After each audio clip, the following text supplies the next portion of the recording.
This is Adelaide's FIVEaa. Sunny and 29 today with the 6 o'clock news. I'm Mel Usher. FIVEaa Extra is a registered NDIS provider, so let them support you in achieving your goals. FIVEaAextra.com. The search for a man who reportedly set fire to 3 people at a Woodville West home yesterday continues. A man and 2 women are in hospital with burns. 1 is in a critical condition. Police don't believe it was a random attack. Nine's Edward Godfrey says it's left neighbours shaken. Something about this, perhaps it's the use of fire and flames. It's quite frightening. And the neighbours we spoke to were genuinely very upset and very frightened by what had happened. The boss of ASIO has revealed the agency dismantled a nest of spies operating in Australia.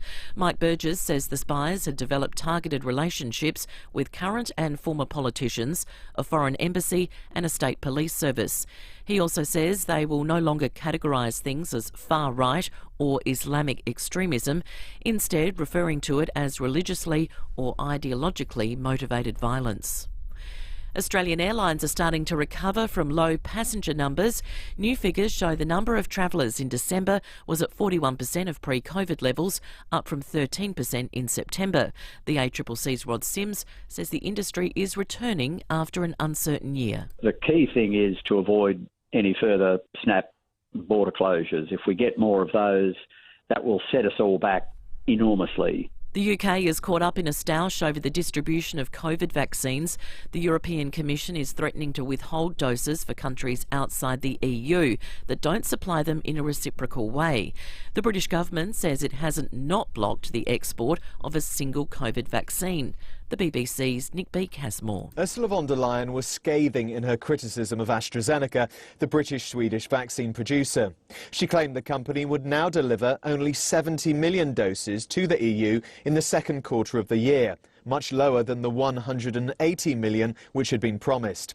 She said the EU would use whatever tools were needed to get its fair share, but it's unclear what they may be. For the past 6 weeks, all vaccines leaving the EU have had to be approved. 250,000 doses destined for Australia were blocked. But the EU is battling a rising tide of vaccine scepticism, with many countries suspending the use of the AstraZeneca jab at a time when new cases are on the rise. The suspect in a series of massage parlour shootings in the US says the businesses acted as a trigger for his sex addiction.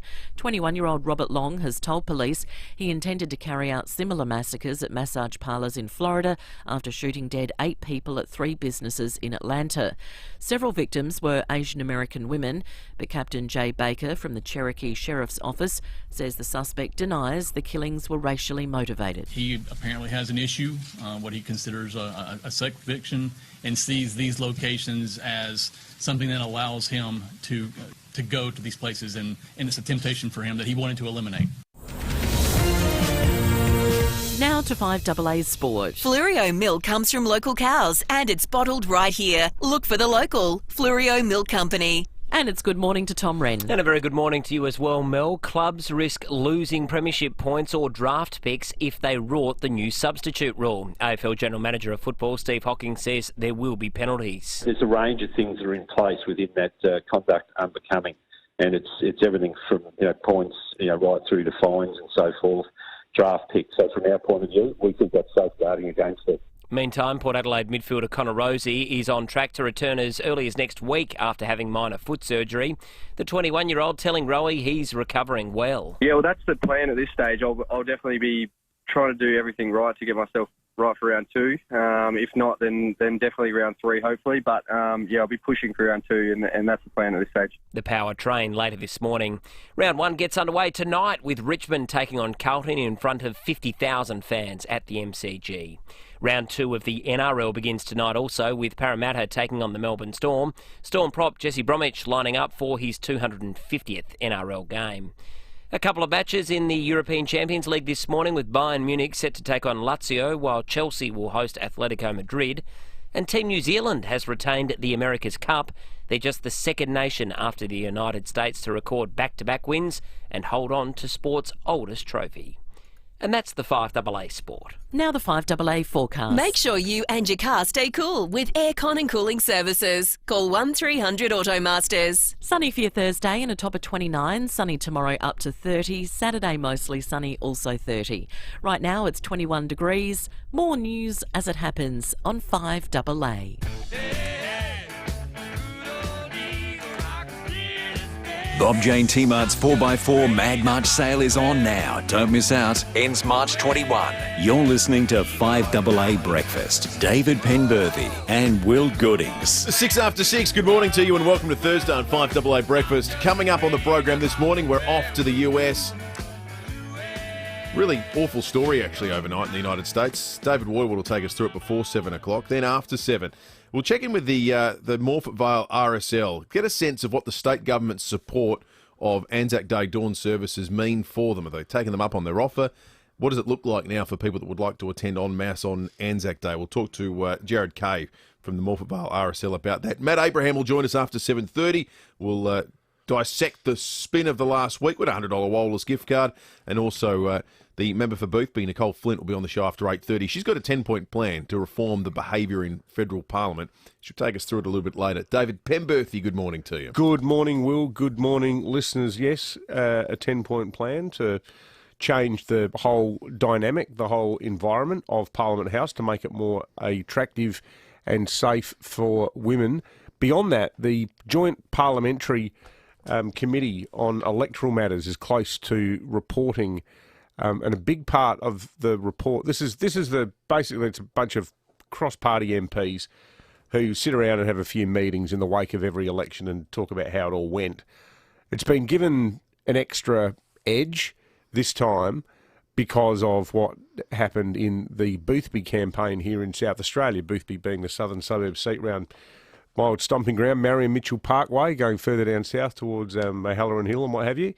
And as what was seen at the time by the left of politics as the only marginally winnable Liberal seat in the state, they throw everything but the kitchen sink at it. And the key question in all of this, and it's something we'll ask Nicole when she comes on the show at 8:30, and we know all about it given that we broke the story ourselves, at what point did it tip over from just being routine protest into something uglier than that? Yep. And, there's also a discussion about whether you can necessarily say that everything that happened was part of, or mandated by or encouraged by Labor / the Greens / Get Up. But having said that, the entire environment, as the sole person who was being targeted, it would have at the very least been highly intimidating. Now, the sort of hard-headed view is, well, doesn't that just come with politics? Well, I don't know. Do you have to put up with having your office repeatedly graffitied if you're a public figure? Like, is that a valid part of protest? No. Particularly when the graffiti turns into saying things like skank, $60 an hour, hooker, and things like that, which is exactly what was written on her office window, which is just disgusting. So, we've got to be careful with and in a way, this ties in a bit with the discussion on North Terrace yesterday about electoral reform, where, and I find this a weird definition of free speech. Labor and the Independents died on a hill for their right to keep sticking up election posters everywhere of their headshots. Well, that and there was some concern too about the abolition of, bringing in optional preferential voting. Well, this is the thing. So did the government say it's an all or nothing package?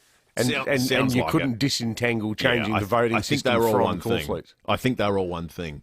But the cornflakes was part of it. Certainly SA Best voted against it because they said cornflakes are their only way of getting out who their people are and what their names are. They don't have money to spend on advertising. Interestingly, the Greens... They split, didn't they? They split. So, and there's two of them. Yeah. So Tammy Tammy voted against it, said get rid of the cornflakes. Yeah, right. Mark Parnell had reservations about outlawing them, according to the Advertiser's reporting, which is interesting because part of it is the idea that they are single-use plastics. But are they ever? They're not bigger than a straw, Mark, if you're listening.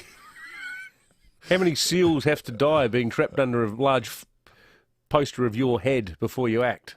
That's my question to Mark Parnell. So Labor had some real concerns about the optional preferential voting element of this, which they said the difficulty would be if you did that.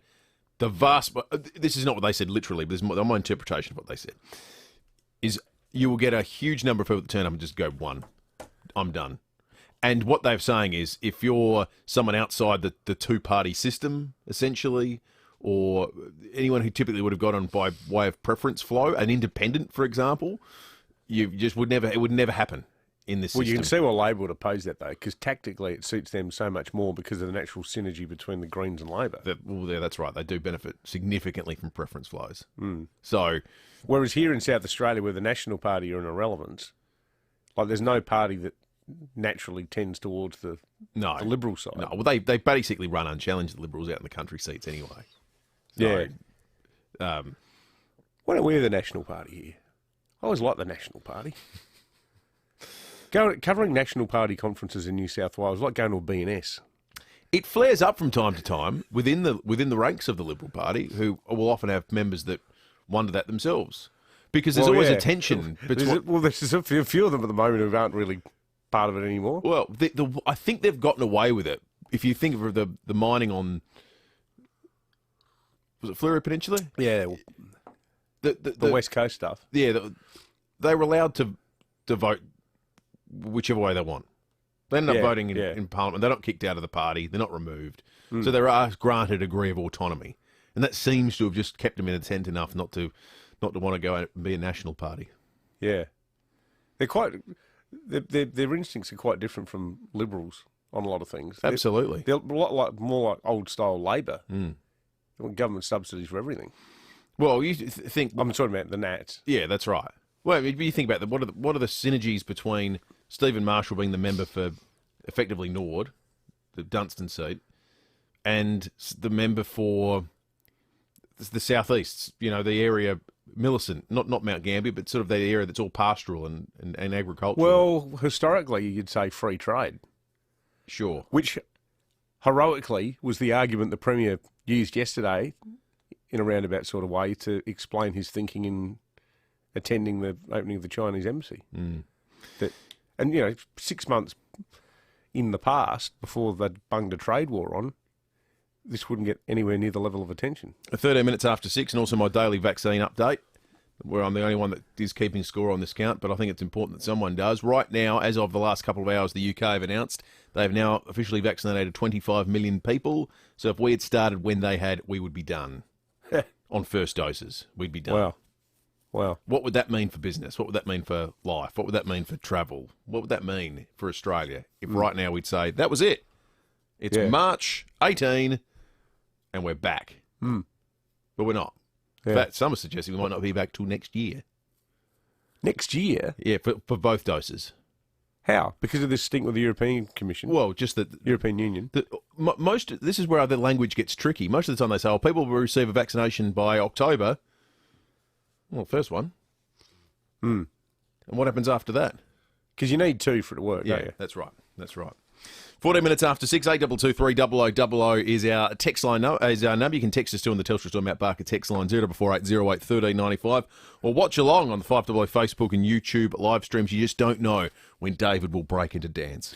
14 minutes after 6. If you're into Makita, get into Adelaide Tools this Friday and Saturday for their awesome Makita Bonus Blitz. Purchase any selected Makita brushless combo kit or 2 selected 18-volt skins, and you can choose from a bonus 5.0 amp-hour battery, tyre inflator, or handheld blower. Plus, there's 20% off all Makita accessories. Hurry in for Adelaide's best deals on Makita this Friday and Saturday only at Adelaide Tools, Mylan, Paraka, St Mary's, Lonsdale and Gawler. For over 36 years, Steinborner certified cars has always exceeded expectations on value, service and selection. And that continues. That's why it's always well worth a trip to Steinborner certified cars in Gawler, Nuriutpa and Clare. For great deals on new and demo Hyundai, Ford and Mitsubishis, plus SA's biggest and best range of used cars. Make the trip to one of Steinborner's 8 dealerships, or view the whole range of cars now at steinborner.com.au and join the thousands who know. Steinborner certified cars. It's well worth the trip. Hearing Australia. Hi, I'd like to ask about hearing aids, please. Sure, but why are we whispering? So we don't disturb the fish. Oh, right. Our range includes hearing aids that can be so discreet people probably won't realise you're wearing one. And for eligible pensioners under the Hearing Services Program, there are 3 device choices to choose from that are free. And we will care for your hearing for life. Got 'em, you beauty! Hearing Australia. Discover the secret to celebrating sound in your life. Call 134 432 or 134 HERE today. Harvey Norman Bedding supports Australian-made manufacturing. Australian-made queen mattress from $499. Amazing value. 4 quality Australian-made brands. King Coil by AH Beard, Sleepmaker, Beauty Rest and Sealy Posturepedic. Plus purchase with 60 months interest-free and receive a bonus gift card up to the value of $500. Minimum financed amount $1,000. Approved applicants only. 60 equal monthly payments. Interest applies if you do not comply with terms and conditions. Fees and exclusions apply. Harvey Norman Bedding supports Australian-made manufacturing.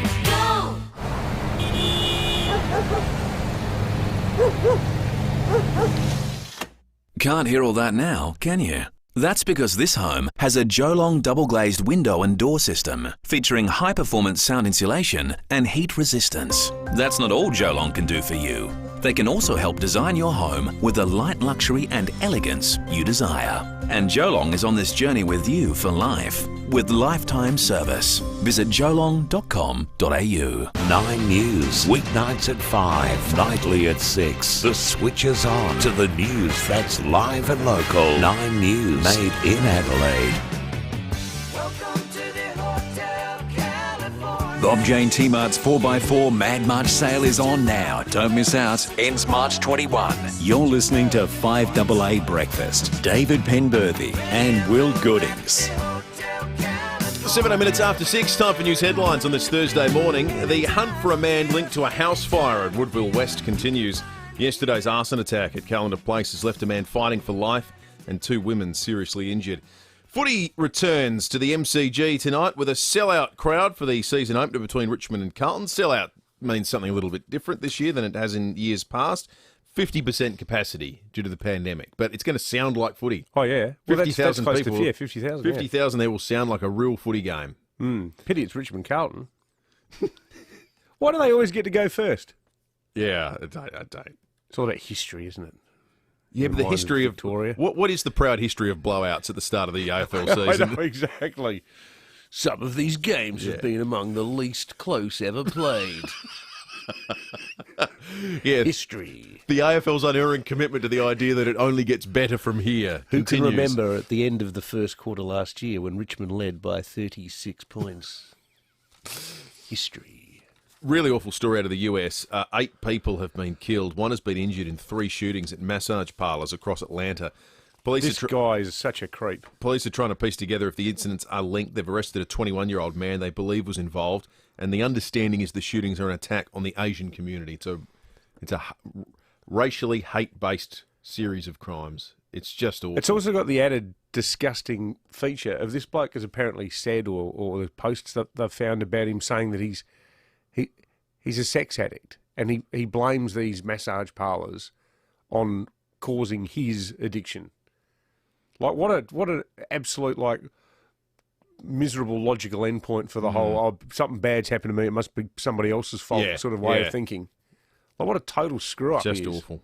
Those poor women. Australia's Domestic Intelligence Agency will avoid referring to Islamic extremism and right-wing extremism. Instead, ASIO will now use the umbrella terms of religiously motivated violent extremism and ideologically motivated violent extremism to describe those seeking to do harm.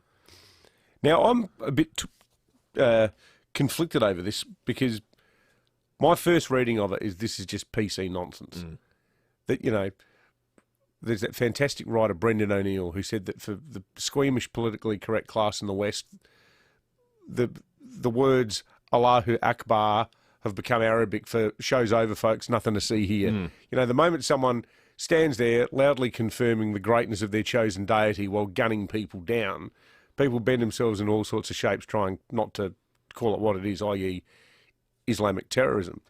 But at the same time, ASIO seems to be of the view that, look, it actually has no real benefit for their work.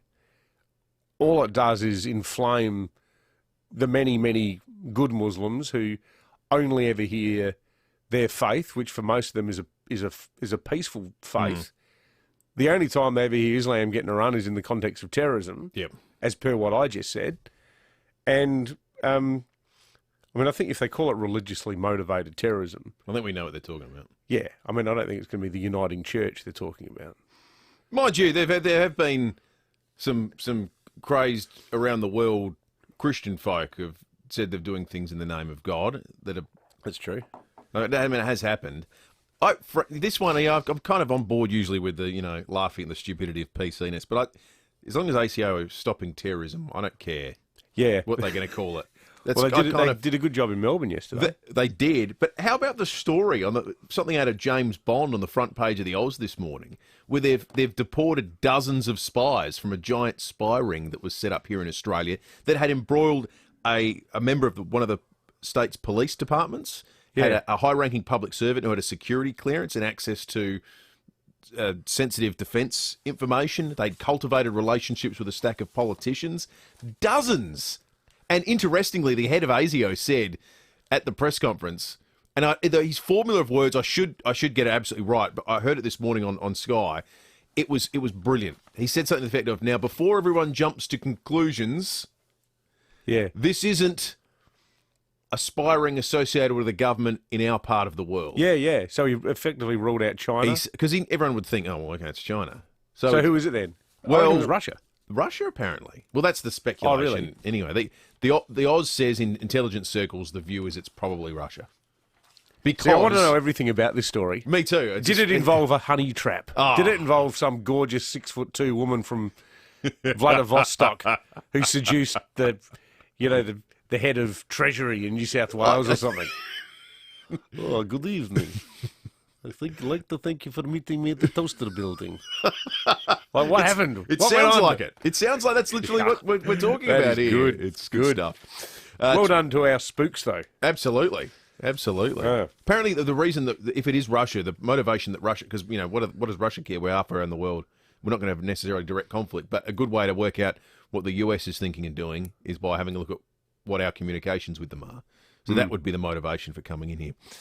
23 after 6, Australian Airlines are starting to recover from low passenger numbers. New figures show the number of travellers in December was at 41% of pre-COVID levels. It was 13% in September. It's slowly coming back, but there's still a ways to go. 2 males and a teenage boy have been questioned after being arrested in counter-terrorism raids in Melbourne's north. You just mentioned this. The trio aged 16, 19 and 20 were taken into custody yesterday morning after officers executed search warrants in Epping and Pascoe Vale. They've been linked to alleged incidents including a fire near Epping on February 18 and assault on March 10.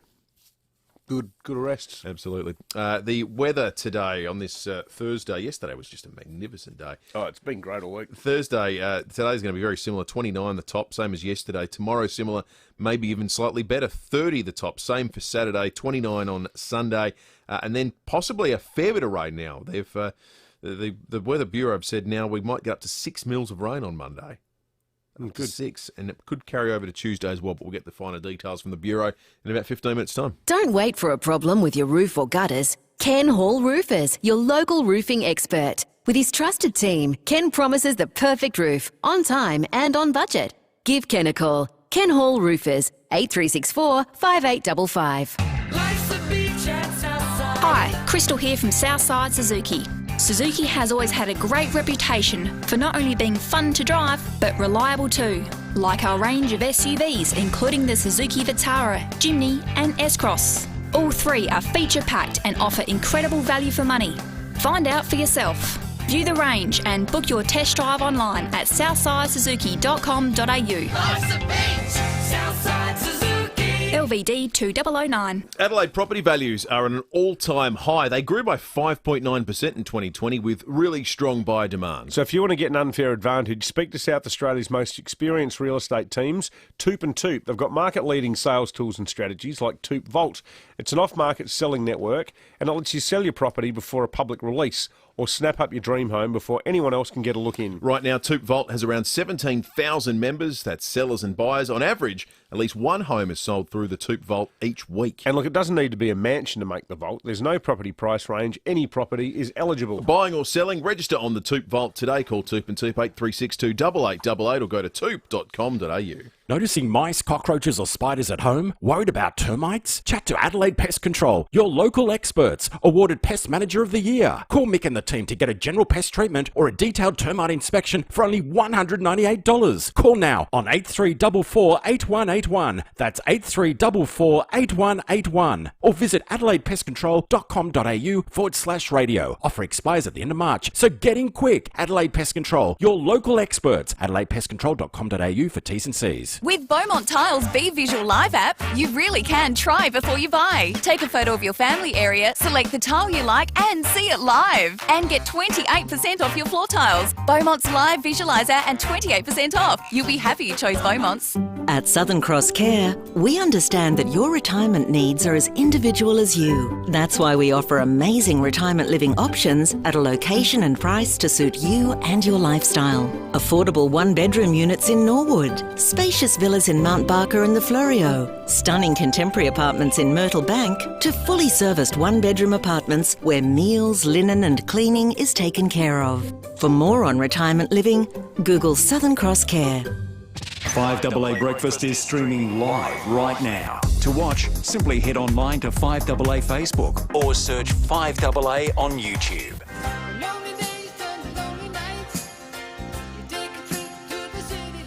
Bob Jane T-Mart's 4x4 Mad March sale is on now. Don't miss out. Ends March 21. You're listening to 5AA Breakfast. David Penberthy and Will Goodings. 27 minutes after 6. Let's talk sport. Tom Britt's in the studio with us, and it's a footy day. FIVEaa milk comes from local cows at Sportdog right here. Look for the local FIVEaa Milk Company. Morning to you, Rennie. Morning, Will. Morning, David. What are you most looking forward to with the season back? Tonight. Personally, I'm looking forward to seeing young guys become better footballers at the Adelaide Football Club. Yep, that's fair. That's my thing. I think I'm just looking forward to the fans. You know, you don't realise how much you miss them. It sounds so trite and cliche, I know, but goodness, we missed them last season, didn't we? Yeah. I think for me, it's just life having meaning again. Yeah. That is true, Will. For most of last year, you're a broken shell of a man. Yeah. You'd sit here just staring off He into looks the better distance today, doesn't he? On Fridays. I feel better. What am I going to do on the weekend now? Yeah. I don't know, I didn't know a world without sport. Hello, darkness, my old friend. Yeah, you know? it was truly a horror show. Who's this woman in the house? Well, that's my wife. Yeah. Yeah, she's usually here when the footy's on. We talked about it yesterday, but where do we land? Well, we've got this medical substitute. So Steve Hocking, you might have heard in the news a little bit earlier, said if anyone gets caught rorting it, they will be penalised, whether it's draft picks, points, fines, etc. And I think if a player comes off the field, they have to miss 12 days, not just for a concussion. So if you have a sore calf... Well, if they... Apparently, if you... They have to. You have to have Medical thought they're going to. You have to have thought they're going to miss 12, and if they come back sooner, you have to provide all the medical evidence to the AFL saying, "Well, here's the picture of their tear, and here's where it is now." And it's messy. You know what the thing I can't get over with the rule? So the guy who is the injury sub, one gets his full match payment. That's fine. I got no problem with that. But gets credited with playing an AFL game irrespective of when he goes out there. So theoretically, you could have, I don't know, Sam Berry being the 25th guy for the Crows or 23rd guy for the Crows this week, who might play his first 3 games without ever walking on the field. So Will Maguire played 99 games for the Saints. He's got a pretty good son coming through. Bring him back for a game. Yeah, that's right. And sit him as the concussion What a great point. Do those games show up in your stats? Yeah, that's what they're saying. They're official. So you could play 10 games and never have been kick set 0 foot on goals, the, 0 and just have no touches. Yeah, you never set foot on the field. I think it's ludicrous. I hate... anyway, my position is well established on this. Sitting in a crowd is going to be good fun. Yes. Yeah. That's going to be great. And just the banter. Being there and, standing up and screaming and carrying on and... Having a beer and all of that stuff. Yeah, totally. Yeah, it's good. Totally. I can't wait for the SANFL to start too. It's going to be great. Tonight, no Eddie Betts. He didn't make it. He's had that calf strain. I just wonder... We loved Eddie. You guys did a great job with him for so many years. I wonder how many games he'll play this season. I'm thinking probably 5 to 10, maybe. Yeah, I reckon it'll be closer to 5 than 10. I love Eddie, and he's terrific on the Making Your Mark documentary. Yeah, he's just so also raw and amazing. real, but it feels like Carlton are in a different stage of their development now. And his role, as much as anything, is to be a mentor, give those guys perspective. He's got a wonderful outlook on footy and how you should compartmentalise it and think about it and prioritise what's important. You know, his philosophies on the game are great. Yeah. His value's going to be in the locker room, not in the field, I think, this year. And just quickly, who wins tonight? I go Richmond. Yeah, I think he'd be a brave man to go Carlton. Good on you, boys. Go the Blues, though. Yeah, absolutely.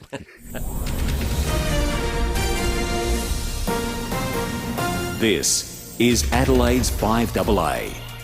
Sunny and 29 today with the 6:30 news. I'm Mel Usher. Woken with a stiff neck or sore back? Get a Physio Extra appointment today. 6 locations, physioextra.com. Fire has caused extensive damage to a house at Elizabeth Downs. The alarm was raised on Forestall Road just after 12:30 this morning. The cause of the fire, which started in the kitchen, is yet to be determined. Police have spoken to the homeowner, who returned shortly after the fire started. There's also smoke damage to the neighbouring premises. The hunt for a man linked to a house fire at Woodville West continues. Yesterday's arson attack at Callender Place has left a man fighting for life and 2 women seriously injured. The grieving family of murder victim Jasmine Kaur have visited the Flinders Rangers. The 21-year-old's body was found in a shallow ditch in the area earlier this month. Nine's Keziah Sullivan, who was there, says the family prayed that she rest in peace. They laid some floral wreaths and lit some candles, and they also planted some of the native plants to the area so that will grow and flourish. Once that was all set out, one of the local priests from Port Augusta came in and he led the charge in a prayer for Jasmine, just to lay her soul to rest. A 20-year-old man has been charged with murder. He'll face court again in December.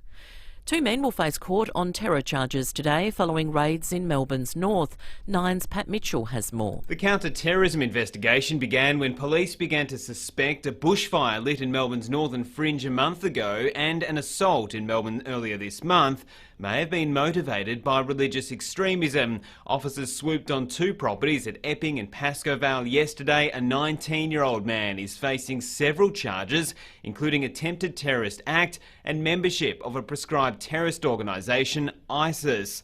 While the 20-year-old, also from Epping, suffered a medical episode in custody last night, he's also due to face court this morning, charged with attempted terrorist act. A 16-year-old was released without charge. Australians are being urged to recover almost $14 billion worth of lost super. Many people have duplicate accounts from different jobs over years in the workforce.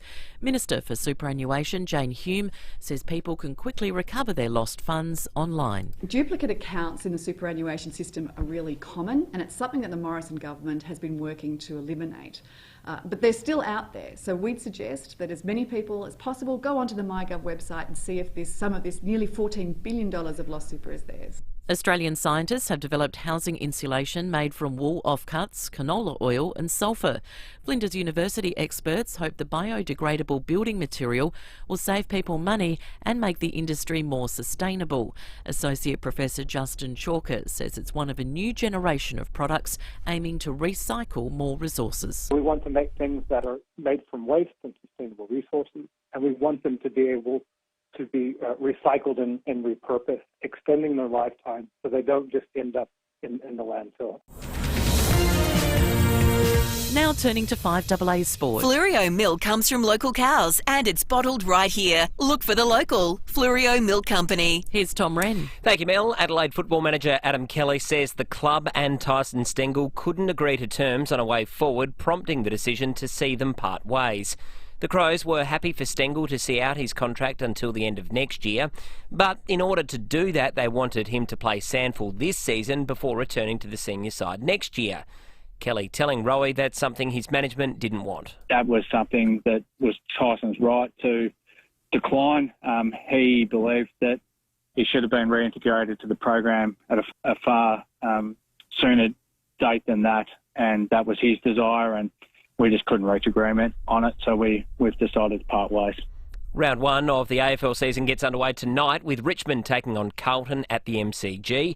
Blues coach David Teague says his side is ready for the challenge on the big stage. We're coming up against Richmond, who's been as good a team as anyone over the last 5 years. So they're a very good opposition. I'm going into the game feeling really confident that we're prepared well, and we're here to put up a really strong fight and get the result that we want and play the way we want to play. 1 in 5 NRL players admit to hiding concussions from their team doctor for fear of missing matches. The paper, published in the British Journal of Sports Medicine, prepared by Australian doctor Tom Longworth, surveyed players anonymously over the past 2 seasons. And European Champions League action has just kicked off, with Chelsea hosting Atletico Madrid, while Bayern Munich takes on Lazio. And that's the FIVEaa Sport. Now the FIVEaa forecast. Make sure you and your car stay cool with aircon and cooling services. Call 1300 Automasters. A top of 29 today and sunny. The same again tomorrow, up to 30. Saturday mostly sunny, 30 degrees. Right now it's 20. More news as it happens on FIVEaa. Bob Jane T-Mart's 4x4 Mad March sale is on now. Don't miss out. Ends March 21. You're listening to FIVEaa Breakfast. David Penberthy and Will Goodings. 24 minutes to 7, March 18th today. Significant day in Australian television history. Neighbours. Everybody needs good neighbours. It was on this day the very first episode of Neighbours premiered on Australian television. Since then, there have been 8,577 episodes. Unbelievable. 8,577. What year did it start? 1985. Yeah, that's right. I remember I was doing year 12, and it was immediately a huge thing at school. People were going, oh, did you see that new show last night? Kylie Minogue, Jason Donovan. And it became huge in the UK shortly thereafter. Massive. As well.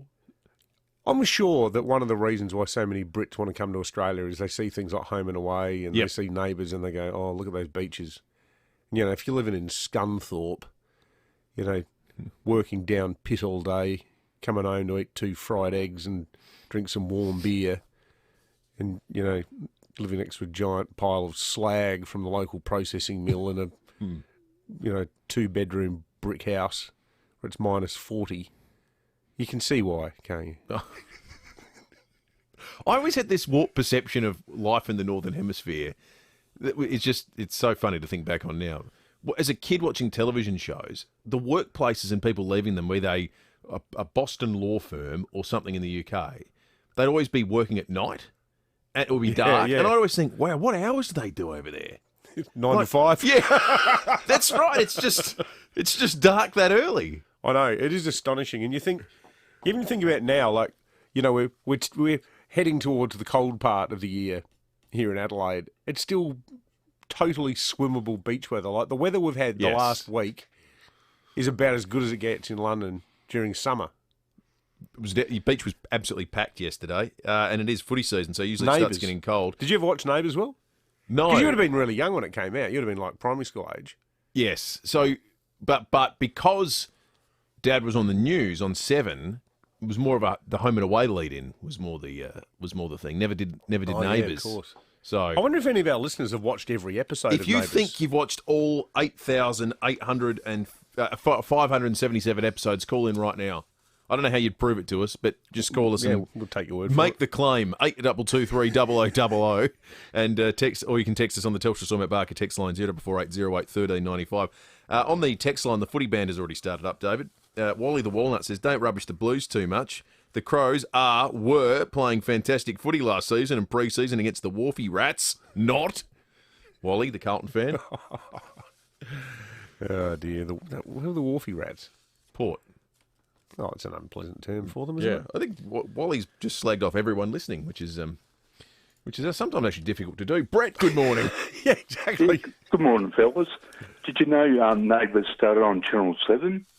I did not know that. No, well, that's because because 7 and 10 switched over, didn't they? But it went to 9.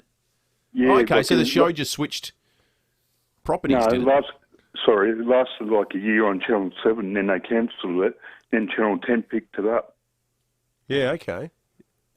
Yeah, so if you Google it, you'll be able to see. Yeah, right. No worries, Money. Good on you, Thank Brett. you. Good Thanks on for you, that. Brett. That's good information. So it was on 7, didn't work, went to 10. But then the difficulty here in Adelaide is 7 and 10 switched in the 80s too, which always confuses everything in television history. Yeah, that's right. SAS 10 and ADS 7 switched call signs, so it became SAS 7, ADS 10. What is the best Australian soap opera of all time? I'll show my age here. I would go for A Country Practice. Longest, well, it's one of the longest running. Nothing beats Neighbours, obviously. No, but I think for quality, I thought A Country Practice was really compelling TV, and it was the characters were all really well rounded. Yep. None of these were interesting. Cop Shop was really good too. Yeah. Cop Shop was excellent. Paula Duncan, Linda Stoner. None of these records will ever be broken because the idea of the 5-day-a-week television serial is kind of, I mean, it's these properties and nothing else. You're not making new ones. You think about the level of effort required to produce that much television. Oh. Like the scriptwriters must just be almost like free-form beat poets, just sitting in a room, just going, all right, this is going to happen now, and might explain the quality of some of the episodes. Yeah, sometimes it's a little clear. 19 to 7, 8223 0000 the number. You can text us on the Telstra Stormont Barker text line. I'm going to check the traffic now, thanks to Dave Potter, Australia's #1 Honda dealer. Second year running, davepotterhonda.com.au. Mount Osborne on the freeway downtrack. The middle lane's affected for works. Other works, Waterloo Corner Road, Anglevale Road, Waterloo Corner, Crossroad, Wattle Terrace, Plimpton Park, Marion Road, Wood Street, South Plimpton, Anglevale Road, Heaslip Road, Anglevale. Introducing the new Lexus Crafted Edition SUVs for a limited time with complimentary Encore Platinum, the Lexus Premium and exclusive owner benefits program. Visit your dealer today. T's and C's apply. Adelaide's most accurate traffic on 5AA. Finally, you can get back to the Lion and get back to a real local. Get back to a few cold ones before the footy and a few celebratory ones after the game. Get back to a pint of Pirate Life South Coast Pale Ale, $7 on Adelaide Oval game days. Get back to mates, music and a great atmosphere. Get back to the place you belong, the Lion Hotel, North Adelaide. Building amazing homes is important to Beechwood Homes, and so is the environment. So when you build with Beechwood, you're building a better environment for our kids and grandkids. Around 70% of scrap materials from every Beechwood home is recycled. Bricks, rubble, timber, gyprock and steel, none of it goes to landfill. It's all sorted and recycled. So life really is good. It's even better in a Beechwood home.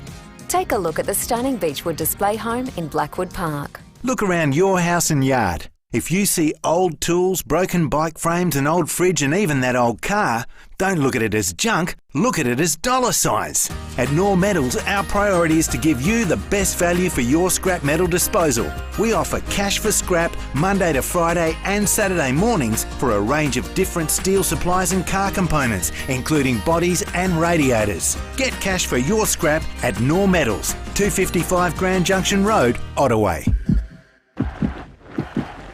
Port Adelaide are back, and so are we. We're back marching. We're back singing. We're back together. Experience it live, loud, and in person. 3-game memberships from just $100. Grab yours from the Port Adelaide website today. You've got to be there. If you think the only thing better than your Mazda is a new Mazda, now is the right time to upgrade to the next model in the Mazda family.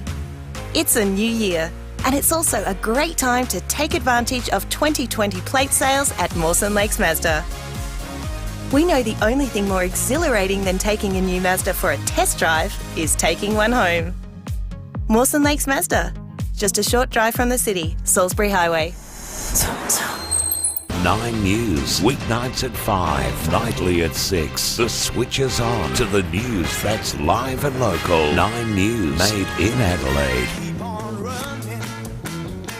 Bob Jane T-Mart's 4x4 Mad March sale is on now. Don't miss out. Ends March 21. You're listening to 5AA Breakfast. David Penberthy and Will Goodings.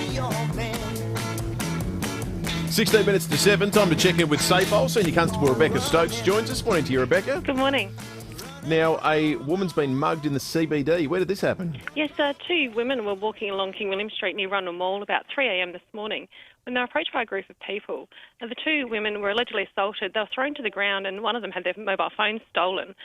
Some passers-by actually tried to intervene, but they were also assaulted and suspects ran off. Police were able to quickly locate them near the intersection of North Terrace and Kintore Avenue, and two women have been arrested over the robbery. They're a 39-year-old woman from the far north and an 18-year-old woman from Holden Hill. They've both been charged with aggravated assault and aggravated robbery. Rebecca, also a tree has been set on fire at Nova Gardens. Yes, a strange one overnight. A small fire was spotted in the front yard of a group of units on Benithan Avenue at Nova Gardens about 12:15am. The fire was extinguished by MFS crews before it could be spread to any properties or cause any damage. It was just a small tree or shrub that had been set alight there. But anyone who saw or heard any suspicious activity in the area is asked to contact Crime Stoppers on 1800 333 000. Got to say, Rebecca, I love living in a city where a small shrub being set alight makes the news. It's good. I reckon exactly, it's a good night. If your colleagues in South Central Los Angeles are doing their cross to the local radio station this morning, I don't reckon a tree fire is going to make the cut. Good old Adelaide. It'll be on the news tonight because the pool cameraman attended, so there you'll you actually go. be able to see vision from the scene of the tree fire. Excellent. Stay tuned. That's right. Breaking news all day. Stop the press. Exactly. Senior That's Constable good. Rebecca Stokes from SAPOL. Tree fire. That's fantastic, isn't it? The shrub. That'd be like the equivalent. You got any leads from the tree case? we got a whole team working on it. Got them working in shifts. Senior forecaster Jenny Horvat at the Weather Bureau's on the line. Morning, Jenny. Good morning, David. Good morning, Will. Gee, the weather has been magnificent the last day or so. Is it going to continue? Look, yes, the stable autumn weather is going to continue. We were pretty warm overnight. We're kind of at our coolest at the moment. We saw temperatures get down to 19.3 at about 20 to 7 this morning, and we're still only around 19.4 degrees at our West Terrace Nidapira site. We're looking at a sunny day ahead for Adelaide and temperatures of around 29 degrees pretty much across the board. So for the city, around the coast, up at Mount Barker, maybe a little bit warmer at Elizabeth, 30 degrees. Out on the waters, it's pretty light winds, so east and northeasterly winds below 10 knots this morning. We will see them shifting more south-southeasterly during the early afternoon, maybe picking up to 10 to 15 knots before shifting southeasterly in the evening. Seas below 1 metre, not much swell below half a metre from the westerly direction today. Sunny conditions continue on Friday, 30 degrees, and again on Saturday, mostly sunny and 30 degrees as well. Look, we might start to see some more cloud coming in on Sunday. We've got a slight chance of a shower, most likely in the afternoon and evening, but I really think the risk for the showers is probably more likely on the Monday. So a shower or two on Monday, temperatures then starting to come down for the start of next week. Around 27 degrees on Monday, 24 on Tuesday, still the chance of a shower around, and on Wednesday, still the slight chance of a shower, and 23. Good stuff, Jenny. Thank you for that. Thank you, Jenny. Lots of texts coming in on the Telstra Stormont Barker text line. Nominations for the best soaps of all time. Yeah, quite a few for number 96. We had a call about that as well. Brenton said, come on, Dave, it's got to be number 96, all-time greatest. And Peter in Moonta Bay says number 96, one character was very well-rounded. Good on you, Pete. Kevin says number 96 as well, and also Homicide and Matlock were the two best police shows ever. Sue in Christie's Beach. G'day, Sue. She says you can't go past number 96 for our best soapy. It was raunchy, groundbreaking, and if you see an episode now, crap acting. One here, what about the Sullivans in the mid to late 70s? I remember the Sullivans. That was a nice show about life during the war. Do you remember that one, Will? Yeah, absolutely. Yeah, it was huge, the Sullivans. Yeah. I've got a reasonably good knowledge of TV shows from since there was TV, thanks largely to what used to be the evening programming on the very first version of whether it was Ozstar or Foxtel or whatever it was. There was a channel that did nothing but ran 60s and 70s television programs. Oh, really? That was fantastic. One here from Brett. He says, when I was a tiny boy in the late 70s, there was a cool police drama called Chopper Squad. That had Tony Bonner in it, I reckon. The guy who was in Skippy. It was a spin-off of that, wasn't it? Think about this for a second. So number 96, I'm not familiar with number 96 as a television show, but I've just been reading on it since we got so many texts about it. And people have all said it was a bit raunchy, a little bit raunchy. It certainly was. It had full frontal nudity in it. Yeah, that's right. So what actually happened, it got censored on a number of occasions. The Australian Broadcasting Control Board sanctioned the network for showing the episodes. They got to a point where they had to preview, the control board had to preview each episode and show them. And sometimes, I think this is fascinating how Australia's changed and TV consumption's changed. Sometimes the episode would air in Sydney, but then they'd edit out offending bits for the rest of the country. What, because Sydney was so much looser? Or Sydney was just the first place it went to air, and then there'd be reactions and they would cut out the rest. So Sydney saw a different version on occasion to the rest of the country, which is just bizarre to think about now. That's interesting, isn't it? All the TV networks and stations and program was so independent from one another, you could do that. But now it'd be all networked out of Sydney, so you couldn't. We all see the same stuff. Yeah, quite a few for a country practice as well. Andy says, I'm a bit embarrassed to admit this, but I'm still watching a country practice reruns on the 7 online service, and I find it as engaging as I did in the 1980s. Nothing to be embarrassed about. Nothing to be embarrassed about. I always say this about TV and art and movies. What you like is what you like. There's nothing wrong with it. Mm. Yeah, totally. If you like it, you like it. You like it. Yeah. It's there for all of it's there for entertainment, whether it's trying to be highbrow or not. I hate that when people say, "Oh, how can you like that?" It's like, well, I do. Oh, yeah. It shouldn't affect you at all. I think that's stupid. You just like it. It's entertainment. It's designed so someone likes it, and if that someone's you, well, good. And if it's not, watch something else. That's right. Hey, let's not tell Andy how it ends either. Country practice. I mean, everyone else in Australia knows.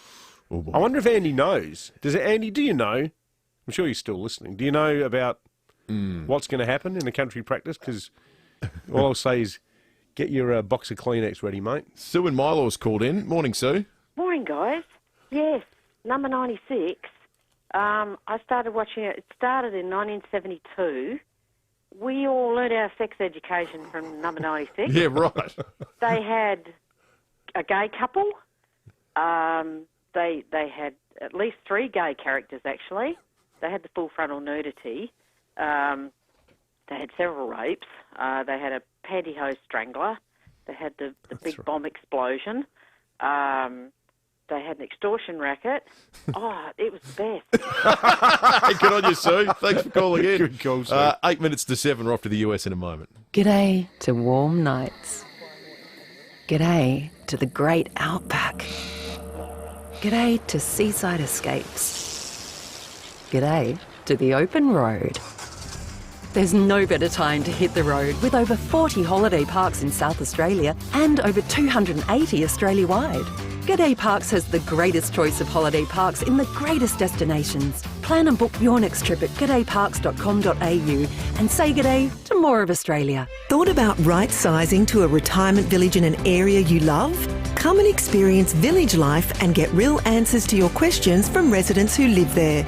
Register now for free events at a village near you. Search Lendlease Retirement SA. At Coles, we're helping lower the cost of your weekly shop with thousands of specials across the store, like half-price soap and toilet paper Silky White 16-pack or John West Tuna Tempters 90 to 95 grams. Coles, value the Australian way. Offer ends Tuesday. Harvey Norman Bedding supports Australian-made manufacturing. Australian-made queen mattress from $499. Amazing value. 4 quality Australian-made brands. King Coil by A.H. Beard, Sleepmaker, Beauty Rest and Sealy Posturepedic. Plus purchase with 60 months interest free and receive a bonus gift card up to the value of $500. Minimum financed amount $1,000. Approved applicants only. 60 equal monthly payments. Interest applies if you do not comply with terms and conditions. Fees and exclusions apply. Harvey Norman Bedding supports Australian-made manufacturing. You might think having thousands of pals is excessive, but that's not what the team at Parafield Airport Liquor Store think. Because that's how many they have. Sure, they might be made up of over 100 gins, over 200 whiskies, over 300 craft beers, and over 2,000 boutique wines. But they're some of the best pals you could have, and they're always looking for more, even if they are tricky to track down. Parafield Airport Liquor Store. Pals, next to Roulette's Tavern, Kings Road, Parafield. 5AA Breakfast is streaming live right now. To watch, simply head online to 5AA Facebook or search 5AA on YouTube. Bob Jane T-Mart's 4x4 Mad March sale is on now. Don't miss out. Ends March 21. You're listening to 5AA Breakfast. David Penberthy and Will Goodings.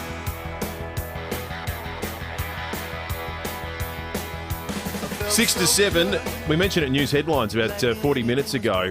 Just an awful story out of the US. Multiple shootings in Atlanta. David Woywad for 7 News has the latest in the US for us. David, good morning to you. Just take our listeners waking up this morning through what transpired in Atlanta. Well, it happened yesterday evening, fellas. This 21-year-old man we now know is Robert Aaron Long. He has opened fire on 3 massage parlours and spas in the downtown Georgia area in Atlanta. Now, he has managed, very sadly, to actually kill 8 people, and we know that 6 of those people were actually Asian American women. Now, there was a short manhunt. Police managed to actually find him a short time later. He's now in custody. He has since been charged as well, and they're really trying to get to the bottom of his motivation behind why he has done this, and a few theories have been about him, but we've just heard from the cops earlier today, and they have said that Mr. Robert Aaron Long is a self-confessed sex addict, that perhaps he frequented a number of these parlours in the past, and that he was just trying to take out the temptation, in their words. So very, very sad situation here. Sounds like the most fatuous alibi I've ever heard. I mean, go and get yourself treatment. What a disgusting thing to do. Those poor women. So the death toll was 8, David. The death toll was 8, and it could have been a lot worse if the police didn't catch up with him sooner. There was some word that he then had his eyes set on Florida, and that he was driving from Georgia south to Florida, where he had his target there set on the pornography industry. So obviously he's a guy that's got a fair few problems in this area. But a few of the other issues with this crime as well is the simple fact that 6 of the victims in this shooting were actually Asian American women. Now, that's really kicked off another side of things here in America as well, and we've heard from the President Joe Biden on that as well. There has been this uptick in violence and reported hate crime against Asian Americans, and some at least on the Democrat side of politics, and those who have been victims of this crime have traced that back to some of the rhetoric and language used by Donald Trump during the pandemic. I'm sure you've heard him use the phrase China virus and Wuhan flu. The CDC and other organisations had encouraged people to call it by its name, coronavirus, COVID-19, other names like that, and not to give it a geographically specific name, because then it was attributing a form of blame and creating a stigma around that. So there's been quite a fair bit of commentary around that as well, and we've heard from a few Republicans who have quite clearly called out former President Trump this morning. David, thank you. David Woywad for 7 News in the US. It feels like a reach to me. I was just going to use that exact word. No Trump fan, but I'll tell you what, that sounds like people trying a little bit too hard to me. I saw, how is it that something of this magnitude can instantly become some vacuous hashtag as well, like Asian lives matter? Of course they matter. Everyone's life matters. Yeah. But, to try to shoehorn everything into the political... Well, if you're going to make a political point about this, I would have thought the obvious one is... Gun control, maybe? Yeah, everyone's got people that have mental issues. Yeah. And everyone's got people who snap. But not everyone has people who snap that get easy and frequent access to guns. Totally. That's the story. But that should be the story. That's too hard. Hashtags are much easier. Yeah, we can just write them in no time. Speaking of Twitter, Ben Jordan, our resident historian, who we appreciate, has clarified a little bit of the movements TV-wise of the early 80s for us. Neighbours moved to 10, from 7 to 10 in 1985. Now that predates the switch between 10 and 7 here in SA, which was in 1987. So all the movement had already happened to that point in time. Yeah, okay. Good on you, Ben. Thank you for that. Graham in Tennyson's called in on the TV issue. Morning, Graham. Morning, boys. I've got a nomination for you, The Box. The Box. Oh, yeah. That it was based in a fictional TV station. I was an impressionable mid to late teens at the time, and I thought, well, that's a place I want to go and work at. Yeah, that's right. I had all the shock value of full frontal nudity and... Yeah, it was like they tried to sort of outdo number 96, didn't they? Yeah, I think it was a spin-off. But everyone was trying to sort of like be the most nastiest person in the show. It's great. You mean this one, Graham? Yeah.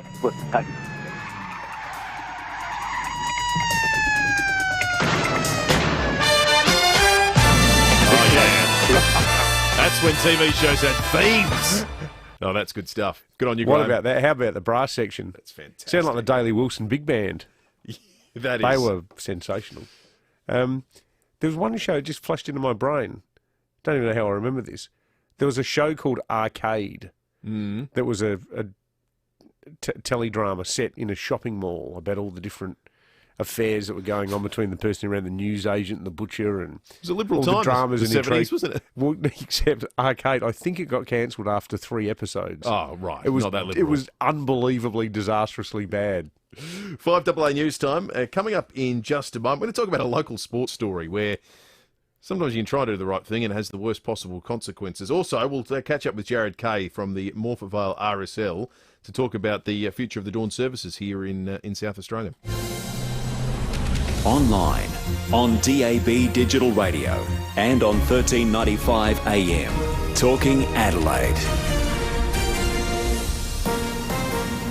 This is Adelaide's 5AA. Sunny today and a top of 29 with the 7 o'clock news. I'm Mel Usher. FIVEaa Extra is a registered NDIS provider, so let them support you in achieving your goals. FIVEaAextra.com. Fire has caused $200,000 damage to a home on Forrestal Avenue at Elizabeth Downs. Rachel Kinlock from the MFS says a neighbour raised the alarm shortly after midnight. On arrival, crews found thick black smoke issuing from the duplex home. Firefighters working quickly commenced an internal attack and found the kitchen well involved in fire. The fire was contained to the home of origin within 20 minutes. Police have spoken to the homeowner who returned to the premises shortly after the fire started. Investigations are continuing. The boss of Australia's leading security agency has revealed a major spy ring was disrupted last year. The group had become close to current and former politicians and police. A senior bureaucrat with top-level security clearance to access classified defence information had also been groomed. Director General of ASIO, Mike Burgess, says the spies were found and removed from Australia. This is just one example, and in the last 12 months, a significant number of foreign spies and their proxies have either been removed from Australia or rendered inoperative. And I can't give you exact details for obvious reasons, but I'm talking about a number in the double figures. The federal government is urging Australians to check whether they have unclaimed super. New tax office data shows almost $14 billion of lost super is sitting in unclaimed accounts. New South Wales has more unclaimed super than any other state or territory.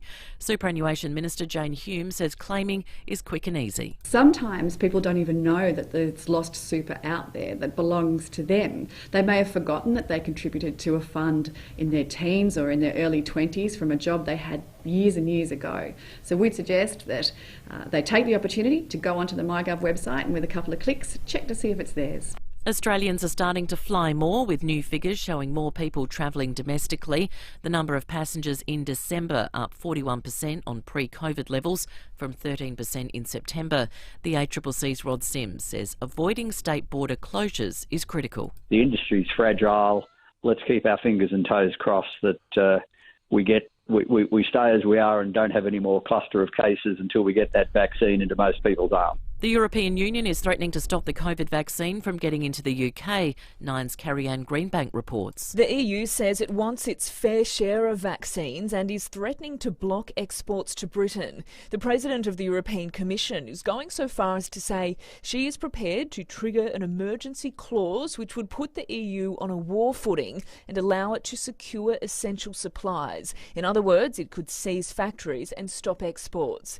There has been anger in Europe at the fact that the UK has now vaccinated 50% of its adult population, and most of Europe has only vaccinated around 10%.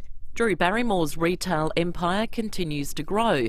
First it was makeup, then homewares. Now the actress and talk show host has launched a range of kitchen appliances.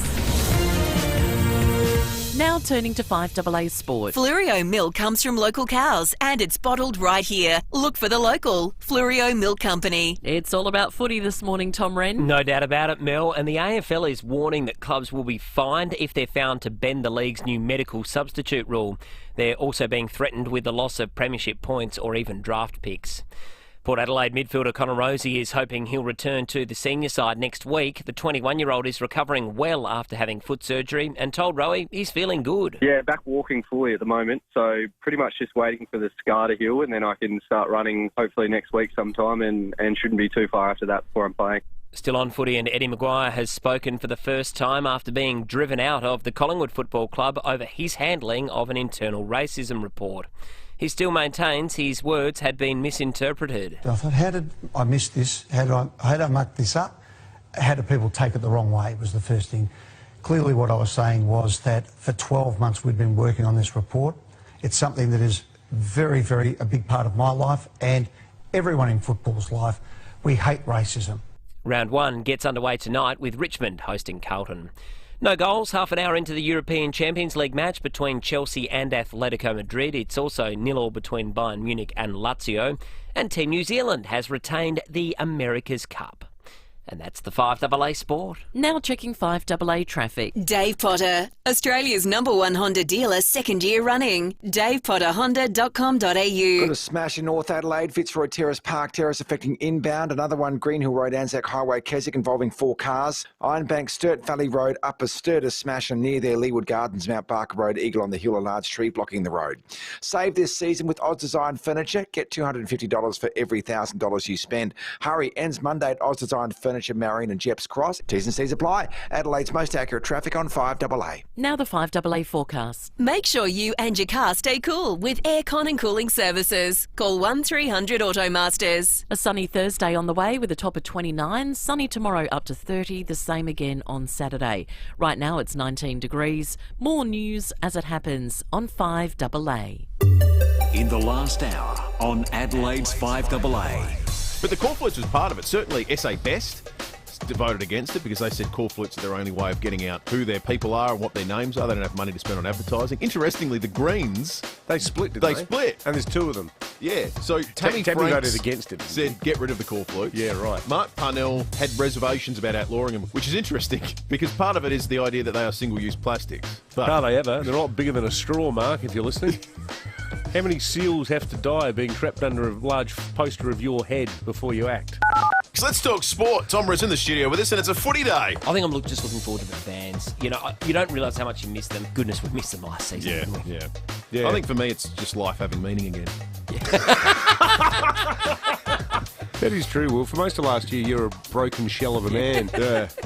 You'd sit here just staring off. He looks better today, doesn't he? On Fridays, I feel better. What am I going to do on the weekend now? Yeah. I didn't know a world without sport. Hello, darkness, my old friend. Yes. It was truly a horror show. You're listening to 5AA Breakfast. David Penberthy and Will Goodings. 7 to 7. We're going to check in with the Morphettvale RSL in just a couple of minutes' time to get a sense of what the latest is on the dawn service there. Of course, a week ago we covered the story whereby the RSL in South Australia said it's just too hard to have the sort of mass gathering you'd normally have in pre-COVID times at the moment. The costs were prohibitive. The organisation was impossible. The state government, after we covered the story, came to the party and said they'd afford the RSLs all the support they need. So where does that leave you being able to go to a dawn service this year? We'll chat with the Morphettvale RSL head in just a moment. But first, we're alerted to a story of... It sounds like something of an injustice in junior sport where through no deliberate action of deception or wrongdoing, an incredibly harsh punishment's been levied on a junior netball side. James Gervin joins us. James, just explain to our listeners what's happened here. Yeah, hi there, Will. Thanks for having us this morning. On the surface, this is a story about injustice directed at 9, 11-year-old girls playing netball and sport, but it's probably a little bit more than that. I'll be as succinct as I can. So, first of all, the Office for Recreation and Sport launched Game On, Will, last year, and it states a couple of important statements here. Sport in SA is based on looking after volunteers, but creating less stress for them through paperwork, and participation, the most important thing in children's sport. And then along with that, connected with that, Will, Netball Australia junior policy. It is important bylaws support and encourage participation and are not created to manage one-off exceptional circumstance. They should allow for flexibility and be inclusive rather than inclusive. I'll go on to say that as a father of 2 girls, sport for females is particularly important. Females are half as less likely to play sport as they move through teenage years into adulthood. The values, skills, connection and confidence that females get through sport cannot be undervalued. It carries on for the rest of their life into their work, into their relationships. It cannot be underestimated. Yeah. Netball has always had the opportunity. It's had a monopoly over girls and a wonderful product for girls to go and play sport. It no longer has a monopoly. Last year during COVID times, Will, of the 39 netball associations across South Australia, 28 had to shut their doors for COVID. Undoubtedly, a number of those girls will go on to other sports like football or none at all. But what's happened, though, with this team, though, James? Because our understanding is that there's the under-12 girls that you're talking about, due to a technicality, have been kicked out of the competition. So then, there's my now's my story with the background of what I was just saying. So Friday night, we played a final. We were undefeated, first versus second. We won the game. Halfway through the game, it was recognised that we had a player within the team who was available earlier in the season for 8 rounds, had played 4, 2 were shut down for COVID, and there were 2 buys, so they were available for 8 games. The ruling is that to qualify for finals, you need to have played for 5 games.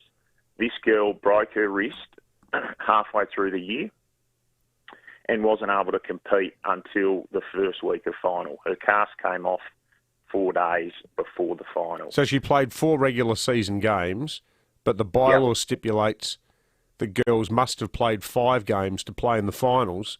So then the powers that be deemed that this was some sort of rort or breach of the rules, and as a result have kicked an entire under-12 girls side out of the competition. Yeah, and that rule, Pembo, is when you hear that speaks to the ugliest word in sport: cheating. There's nothing deliberate.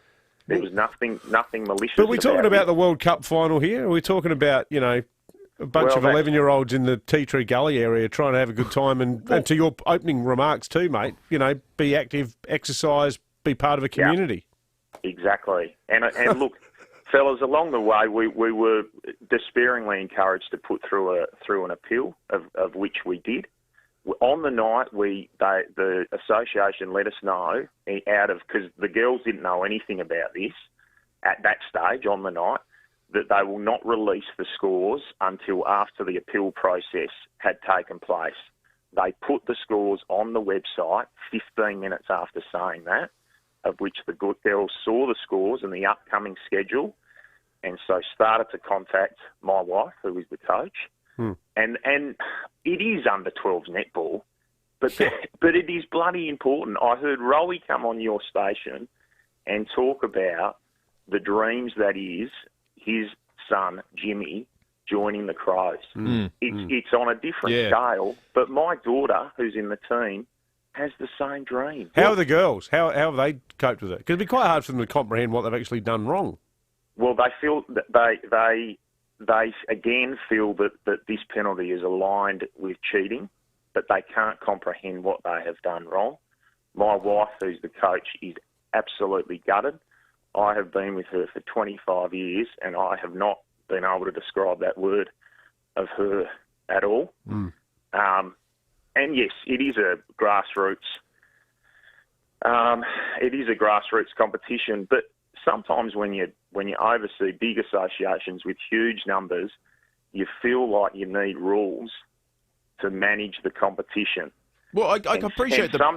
Sometimes the rules, you're almost the custodian to the rules more than the players you're there to serve. That's a rule, though, that exists in junior and amateur sport to prevent scenarios whereby you've got a gun that is eligible for under 12s, but it's been playing under 13s, 14s, 15s all year, and you bring them in for finals.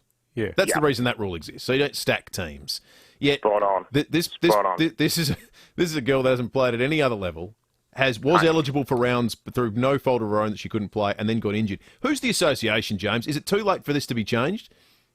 Well, the finals close next Friday. I don't think so, but I need support, definitely, because I feel like the door's shut on any. So it's SADNA, the South Australian District Netball Association, and netball does not need these sort of incidents. Yeah. They need girls to participate. They don't need them to move on to to no sport or footy. They need to be inclusive. Yeah. Well, I would say too that you're talking about rules here, James, but we're not talking about like the US Constitution or the laws of physics. Like the rules that exist here, it seems to me that there might be a little bit of turbocharged pedantry with the application of these rules that sometimes can be a bit of a feature of kids' sport, where you get a few sort of, puffed up people saying, no, that's the rules, and rules are there to be obeyed. Well, I would say there's one rule that in this instance is there to be not broken, but bent slightly, because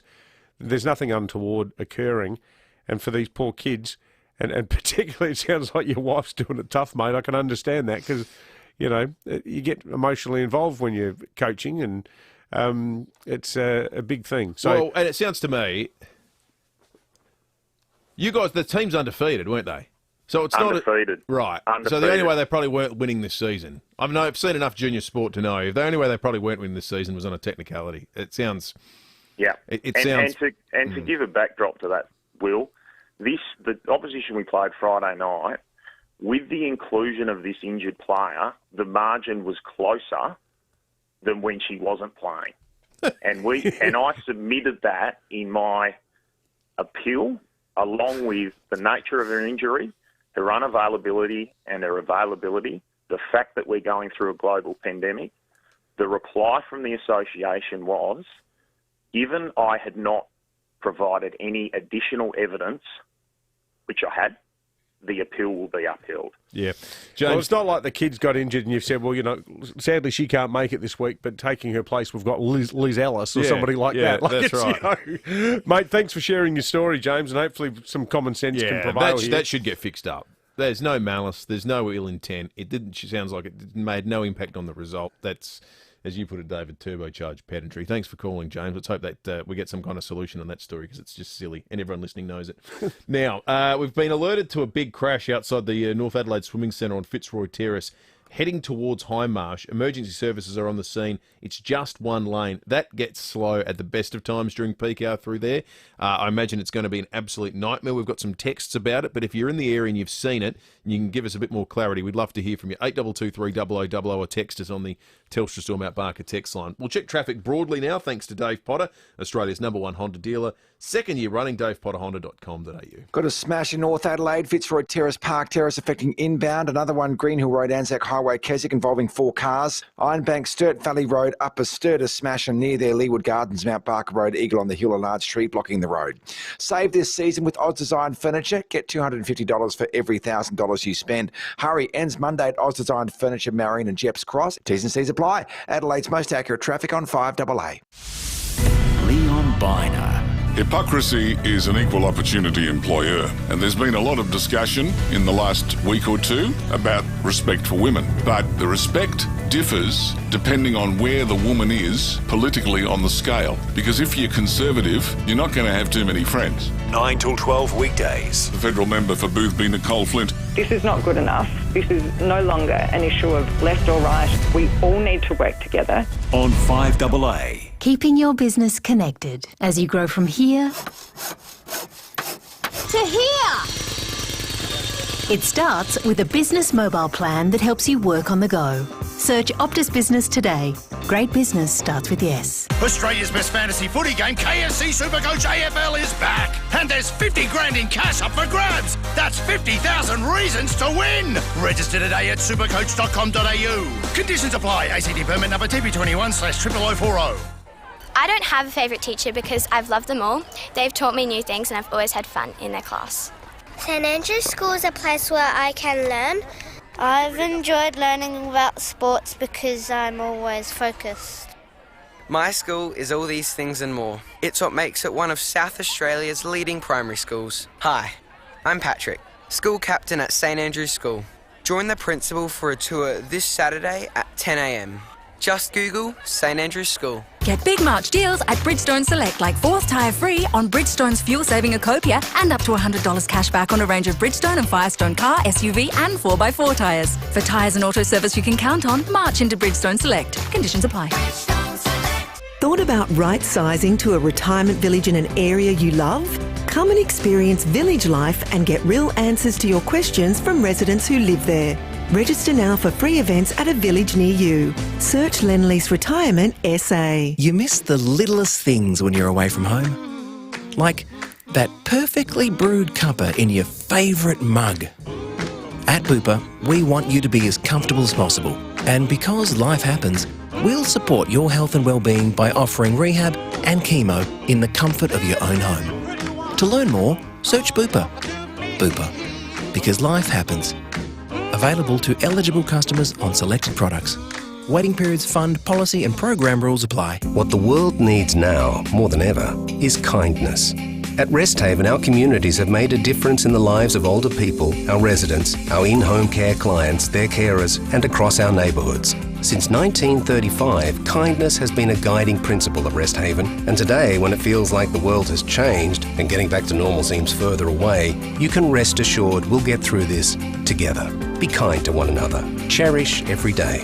Resthaven. Visit resthaven.asn.au. 9 News, weeknights at 5, nightly at 6. The switch is on to the news that's live and local. 9 News, made in Adelaide. Bob Jane T-Mart's 4x4 Mad March sale is on now. Don't miss out. Ends March 21. You're listening to 5AA Breakfast. David Penberthy and Will Goodings. 21 minutes after 7. We've been talking about the plight of the Tea Tree Gully netball under-12 girls team. Well, we've got a call from one of the girls who's just been disqualified for from the competition for what we think is a pretty unnecessarily harsh application of a rule where no one really did anything wrong. Bridie's called in. Bridie, good morning to you. Good morning. So, Bridie, you're a member of the team there at Tea Tree Gully? Yes, I am. Yeah. And how old are you, Bridie? I am 11. Yeah, right. So when did you find out that this was happening? Well, at the game, I realised my mum had a bit of a worried look on her face. And then we got home and Mum broke the news to me and told me, but the coach was fighting for us to get back into it. So Yeah. And the season, it sounds like you guys had been going really well. yes, it's been my best season yet, and this season is the first season I've ever actually gotten to go into the grand final. Oh, wow. And you guys hadn't lost a game? No, not one game. What position do you play, Bridie? I am a attacker, but I prefer shooting. Yeah, right. Want the glory, like everyone. How much does it mean to you being able to play in this grand final, Bridie? Well, I've played netball since I was really, really little, and I guess this because it's been my first grand final, and this team has worked so well together. It means the world because we haven't lost a game, and we don't mean to play on. We haven't even had that in our minds to play ever unfairly. And being disqualified, it's just terrible. Yeah, well, hopefully it can get fixed because there's still a chance that it can. Yes. So fingers crossed. Yeah. Good on you, Bridie. Good luck. Thanks for you. sharing your story. That's all good. Thank you very much. We got a text here, and look, I'm not going to use the person's name, and I thank them for sending it in. But geez, it to me speaks of a sort of officiousness that underscores this issue. It says this: as a community sport volunteer and club administrator, there are rules in place for a reason. Yeah, the club should have raised this issue with the association, then in all caps, prior to the finals. And if it wasn't granted for her to play before the first bounce, you do not play her for the very reason that the win will be taken away from the team. You don't risk it. The instance is very tough, but they broke the rules. You can't make an exception after the game. It opens up all sorts of issues for all clubs and all sports. I could not disagree with that text more. And you just heard this 11-year-old girl, Bridie, talking about what it means to her. What are the possible ramifications? What, all sorts of issues for all clubs and all sports? What, the Tokyo Olympics not going to go ahead because an exemption might be made for this little kid?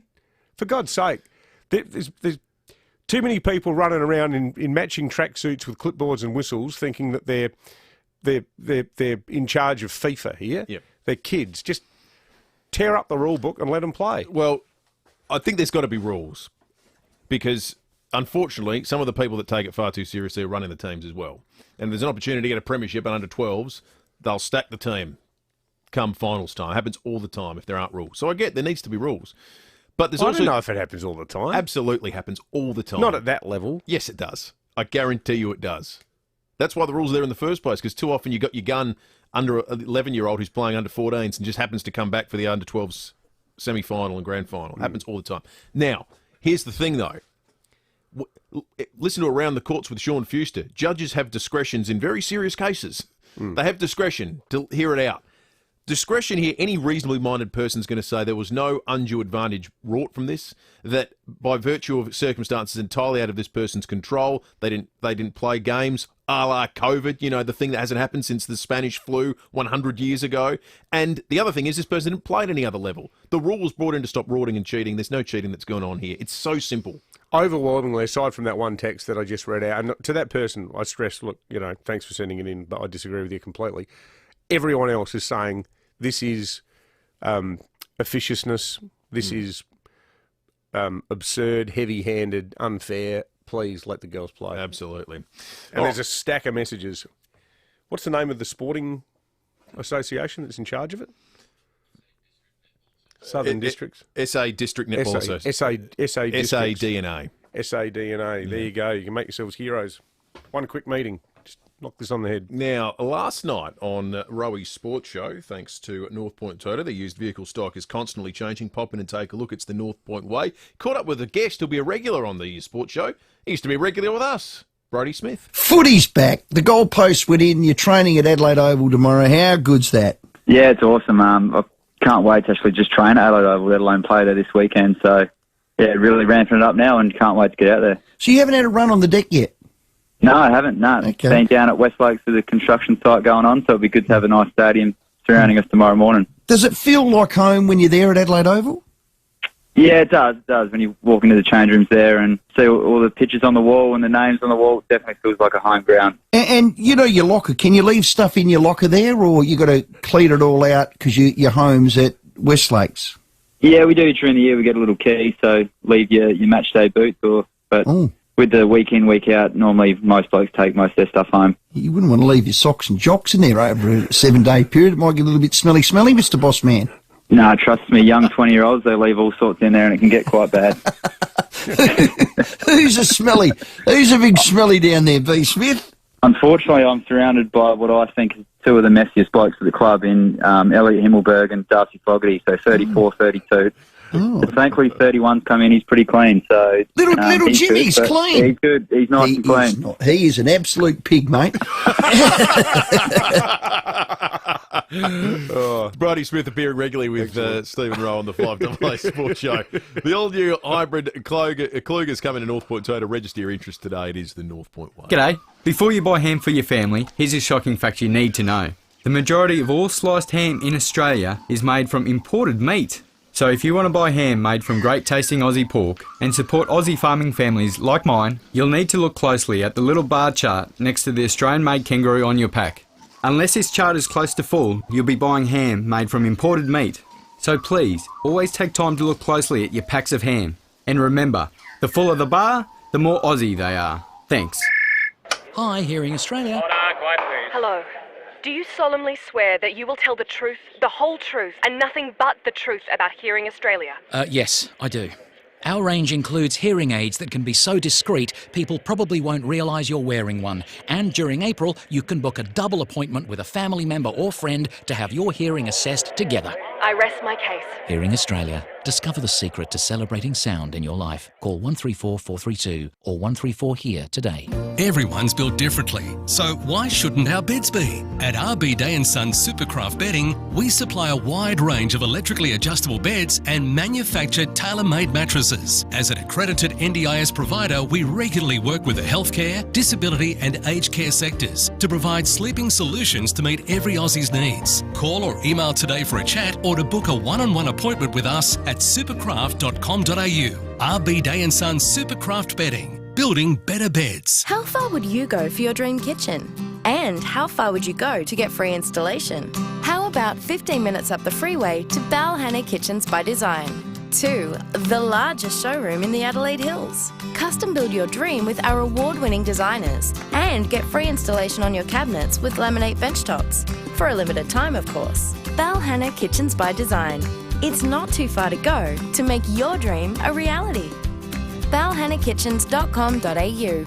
With Beaumont Tile's Be Visual Live app, you really can try before you buy. Take a photo of your family area, select the tile you like and see it live. And get 28% off your floor tiles. Beaumont's live visualiser and 28% off. You'll be happy you chose Beaumont's. It's Kitchen Week at Spartan Electrical. Save big when you upgrade the heart of your home with store-wide deals on big brand kitchen appliances. Like up to 40% off store-wide. Huge savings on brands like Electrolux, Westinghouse, Fisher & Paykel, Smeg, Asco and more. Get Adelaide's best prices on ovens, cooktops, range hoods, dishwashers and fridges with our price match guarantee.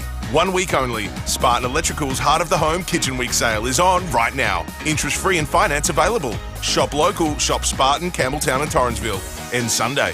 The way Australian businesses access business NBN fibre has changed for good. With our fastest ever wholesale symmetrical speeds and a wide choice of providers, we're making business fibre more accessible in more locations than ever to improve high-speed connectivity right across Australia. To find out more, search Business NBN Fibre today.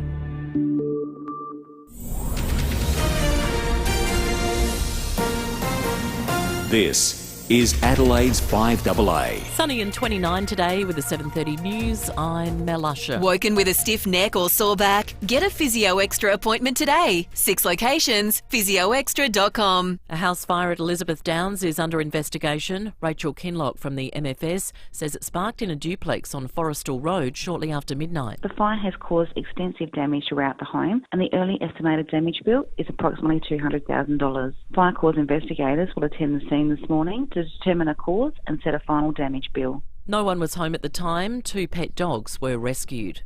2 men are facing terrorism charges following raids in Melbourne. Nine's Pat Mitchell reports. What began as an investigation into a fire lit in bushland north of Epping a month ago and a public assault in Melbourne 8 days ago turned into a counter-terrorism investigation that culminated in raids in Epping and Pascoe Vale yesterday. 2 men, both from Epping, questioned overnight. The 19-year-old charged with attempted terrorist act, intentionally cause injury, act in preparation of a terrorist act, and membership of a prescribed terrorist organisation, namely ISIS. While the 20-year-old suffered a medical episode in custody, he was taken to hospital, but will also face the Melbourne Magistrates Court today, charged with 1 count of attempted terrorist act. A 16-year-old arrested in the raids has been released without charge. Police say there's no ongoing threat to the community. Australia's top spy agency will change the way it describes violent extremism, saying it's no longer a matter of left or right. Terms such as right-wing extremism and Islamic extremism will be used sparingly, if at all. The agency says it's increasingly intercepting younger, well-educated males involved in terror activity. ASIO boss Mike Burgess says grievances are about social or economic issues rather than religious matters. So from today, we'll be changing the language we use when we talk about violent threats we counter. We will now refer to 2 categories: religiously motivated violent extremism and ideologically motivated violent extremism. The suspect in a series of massage parlour shootings in the US says the businesses acted as a trigger for his sex addiction. 21-year-old Robert Long has told police he intended to carry out similar massacres at massage parlours in Florida after shooting dead 8 people at 3 businesses in Atlanta. Several victims were Asian American women, but Captain Jay Baker from the Cherokee Sheriff's Office says the suspect denies the killings were racially motivated. He apparently has an issue, what he considers a sex addiction, and sees these locations as something that allows him to go to these places, and it's a temptation for him that he wanted to eliminate. Iceland has recorded more than 50,000 earthquakes in just 3 weeks. The unusual activity indicates a critical volcanic eruption is on the way, but scientists don't know actually when. Now turning to 5AA Sport. Fluorio milk comes from local cows and it's bottled right here. Look for the local Fluorio Milk Company. Here's Tom Wren. Thank you, Mel. The 2021 AFL season begins tonight. Nine's Jordan Tunbridge reports. Footy is finally back at the MCG with Richmond taking on Carlton to kick off the AFL season. The Tigers will unfurl their 2019 and 2020 premiership flags in front of a sellout crowd of 50,000 at the MCG tonight. They've made 2 changes to their grand final winning side, bringing in Josh Caddy and Jake Arts for the injured Bashar Hooley and Marlon Pickett, who's been dropped. For the Blues, Eddie Betts and Jack Martin have been overlooked after recent calf injuries. Key forwards Levi Casbolt and Harry Mackay both passed fitness tests.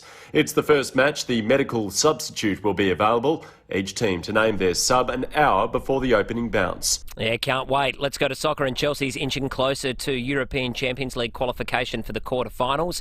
Currently leading Atletico Madrid 1-0 heading into the second half. Bayern Munich also has a 1-0 lead against Lazio. Team New Zealand has retained the America's Cup, beating Italian challenger Luna Rossa 7-3.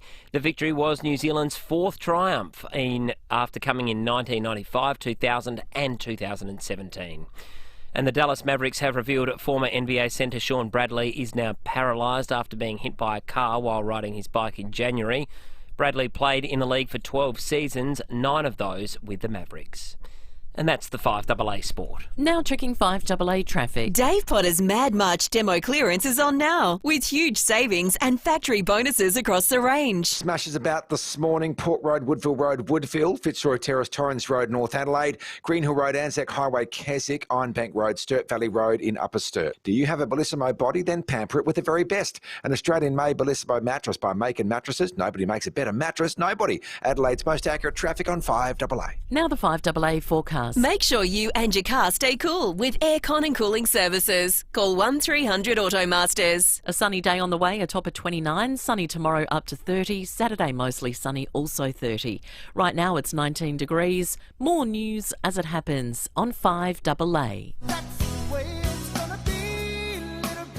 Bob Jane T-Mart's 4x4 Mad March sale is on now. Don't miss out. Ends March 21. You're listening to 5AA Breakfast. David Penberthy and Will Goodings. 24 minutes to 8 in a moment. Mighty Helpful might attend. Quality brands at great prices for all your DIY needs. Matt Abraham will join us. Wanted to check in quickly with the Morphett Vale RSL first. Jared is the secretary there. We spoke with him last week amid the furor around the perceived cancellations of dawn services on Anzac Day, certainly limits of 2 numbers. The state government came in a day later and said they'd provide all the support needed. Jared, does that mean that you guys can put on the dawn service as you typically would? Morning, gents. Yes and no. We've finally been able to get a number from SA Health that they'll allow us to have up to 7,000 people in attendance, down from our normal 17,000. However, that's created its own issue now because our traffic management, which was at a cost of around $5,500, because we now need to put sensors up to be able to contain all those in attendance, means we need to block the road for longer, so our traffic bill is now up to $16,000. Jeez. The support that the government is providing, which we're grateful for because it allows us to hold the event, is for COVID management. So that's looking after the fencing, the security guards to come in and do the QR scanning, the ticket checking, making sure people with COVID management is fine. Does not, at this point, extend to traffic management. So we're as a sub-branch trying to work out how we can pick up the $16,000 traffic management. I'm sure the Premier's listened to the show. That sounds like one phone call from, Corey Wingard or whoever to say the traffic's included, because... I spoke to his senior policy advisor yesterday afternoon in relation to it, and she's working on it, but at this point it hasn't been extended to that. It's a pity that you can't get up to the 17,000, Jared, because that's always been the number that you've attracted down there at Morphett Vale. But it was reported 7,000 is better than 500. It was reported in the day following that the Premier said the government made contact with Semaphore, Morphett Vale, Brighton RSL branches to offer whatever support they needed to hold the services. I didn't realise there was going to be a cap on it. COVID-related issues. But the COVID-related issues has now created a traffic issue. Well, the traffic issue is linked to COVID. I would have thought. Tell you what, who's in charge of this? Southern Area District Netball Association. Can't we bend the rules a little bit to make this happen? So we're still working, and we're still trying to get a COVID management plan approved. Okay. So I'm working with high up in senior health, SA Health, to try and get that as well. Stay in touch Mate, with us, Jared. it sounds like you've been sucked into the bureaucratic vortex. You need Yes, you're going round and round in circles now. you'll need a bit of a lie down once all this is done. Hey, stay in touch with us, mate. We'll and let us know how you go. Will do. Thanks, guys. Thank you, Jared. It's the Secretary of the Morpeth Vale RSL. That was just a ready-made intro for very own Matt Abraham, who was sitting in the studio listening along. Morning to you, Matt. Morning, Will. Good morning, David. So you're 5 metres out, dead in front, no man on the mark, Matt. What did you make of that, spin-wise? I said, we'll finish with a spin, but I don't know. So you see, this is classic, isn't it? We'll give whatever support we are needed. That's what the Premier will say to the media. But then, when you get down to the policy advisor level, it's asterisk. COVID related. See, I don't think we can pot the Premier for that, because Bob Carr, when he was the Premier of New South Wales, he used to say this great thing: there are 170,000 public servants in New South Wales, and at any given time, one of them is doing something completely stupid. What has happened there to Jared down south from the RSL is he's got the person on the phone going, yeah, well, no, look, we adjust the COVID people. The traffic is, you will have to deal with the traffic. I know the Premier said that, but the rules stipulate. Seriously? This is in my column in the Sunday Mail this week. I'm writing about these differing standards, I suppose, how they're applied, and you look at the elite level of the AFL. I won't spoil the surprise for my many thousands of readers who come to me after I've read David's column. But A before P. And I look at the rules for the Catholic Church over Easter and other Christian churches, and like they're quite arcane, when you get down to them. It's and this is the same sort of thing we have gone down to this into this vortex of sort of bureaucracy. This is like that. This is sort of manna from heaven, if you want to continue the biblical analogy for public servants, because this is what they love doing. Mm-hmm. I saw someone potted you on Twitter as well, Matt, and I thought the person who said, "Oh well, yeah, of course you'd say that. Yeah. You don't understand the rules," and I thought. Well, it's a bit of a myth. We have this false, deluded perception of ourselves as a country. Australia's great, so laid back, real knockabout country. Rubbish. We're governed by small-minded pedantry in so many fields. And we sort of happily go along with it. I remember I was talking to, a couple of years back, German visitors out here, and they couldn't believe the number of signs here telling you what you couldn't do. They just have never seen anything like it. Don't walk a dog, don't throw the ball. Do this, wear a mask, scan yourself. It's just... There's a great one outside the Wollonga Bakery that says, watch out for veranda. Yeah. I thought, who put that there? What's the veranda ever done to anyone? Leaps out. Whose quote is it that, we like to think of ourselves as the descendants of convicts, but in reality we're the descendants of prison guards? Yes. Clive James. Clive James, yeah. Matt, it's a good point. Anyway, yes. Now, speaking of our, being descendants and where we've come from, the UK has announced the last couple of hours they've officially vaccinated 25 million people. Last I checked, there's about 25 million Australians. So if we'd done exactly what they'd done, we'd be living in a post-COVID world right now. What do you make of the slow rollout in Australia? Well, it is glacial. The rollout in Australia, and particularly in South Australia. And I think it's galling to see the Premier and Nicholas Berry and the Police Commissioner, when they're not doing their glamour Vogue-style photo shoots on the beach, rolling their sleeves up and getting their second jab. We've got and I'm thinking, well, that's nice for you. I'm glad you've been able to get it without having to book. I'm a little bit tired of seeing this, the language that we're ramping up our vaccination, because it's a very low ramp, I would think, and it's like a very long run up to this vaccination. I was talking to, we mentioned a few weeks ago that not all GP clinics are going to get this, but I was talking to a GP from a really big practice, and they did all the module training, because they have to train for the COVID vaccination, because apparently it's very different to, any other sort of needle, not. So they had to do something like a 2-hour online thing, sit there like a robot. And then they found out, this practice, that in flu season can do 2,000 to 2,500 vaccinations a week. They're getting 50 doses for a week. Of flu or of COVID? COVID vaccine. Oh, well, there's no rush, is there? 50. We've lived with it for a year and a bit. And they're just poleaxed because they've got people ringing up because we've been told, as a populace, that it's ramping up. And it's meant to be ramping up from Monday, this coming Monday. Yes, but from this coming Monday, most GP practices who are allowed to give out the COVID vaccine will only start with 50 doses. Is that because of a shortage of the vaccine, or is it simply because of that's all they can administer given the protocols around it? Maybe it's a combination of both. Because I know there's that sort of wait period afterwards. You've got to hang around the clinic for 20 minutes to be observed or some such. I know. But and that'll become a social distancing thing. But the fact they can do 2,500 flu vaccines normally. See, technically you're meant to be observed for 15 minutes after any vaccination. Okay. But people aren't. You're going for the. I had last year's flu shot in the carport outside attached to the GP clinic because they could rip people through there. Was that during the lockdown? It was during winter, and I'm sitting there. I thought, well, if I don't, I'm going to need this flu vaccine in a minute because I'm going to get pneumonia. What? Then you got the shot, then you drove off. That's right. That's how we should be doing it. Drove straight into a park.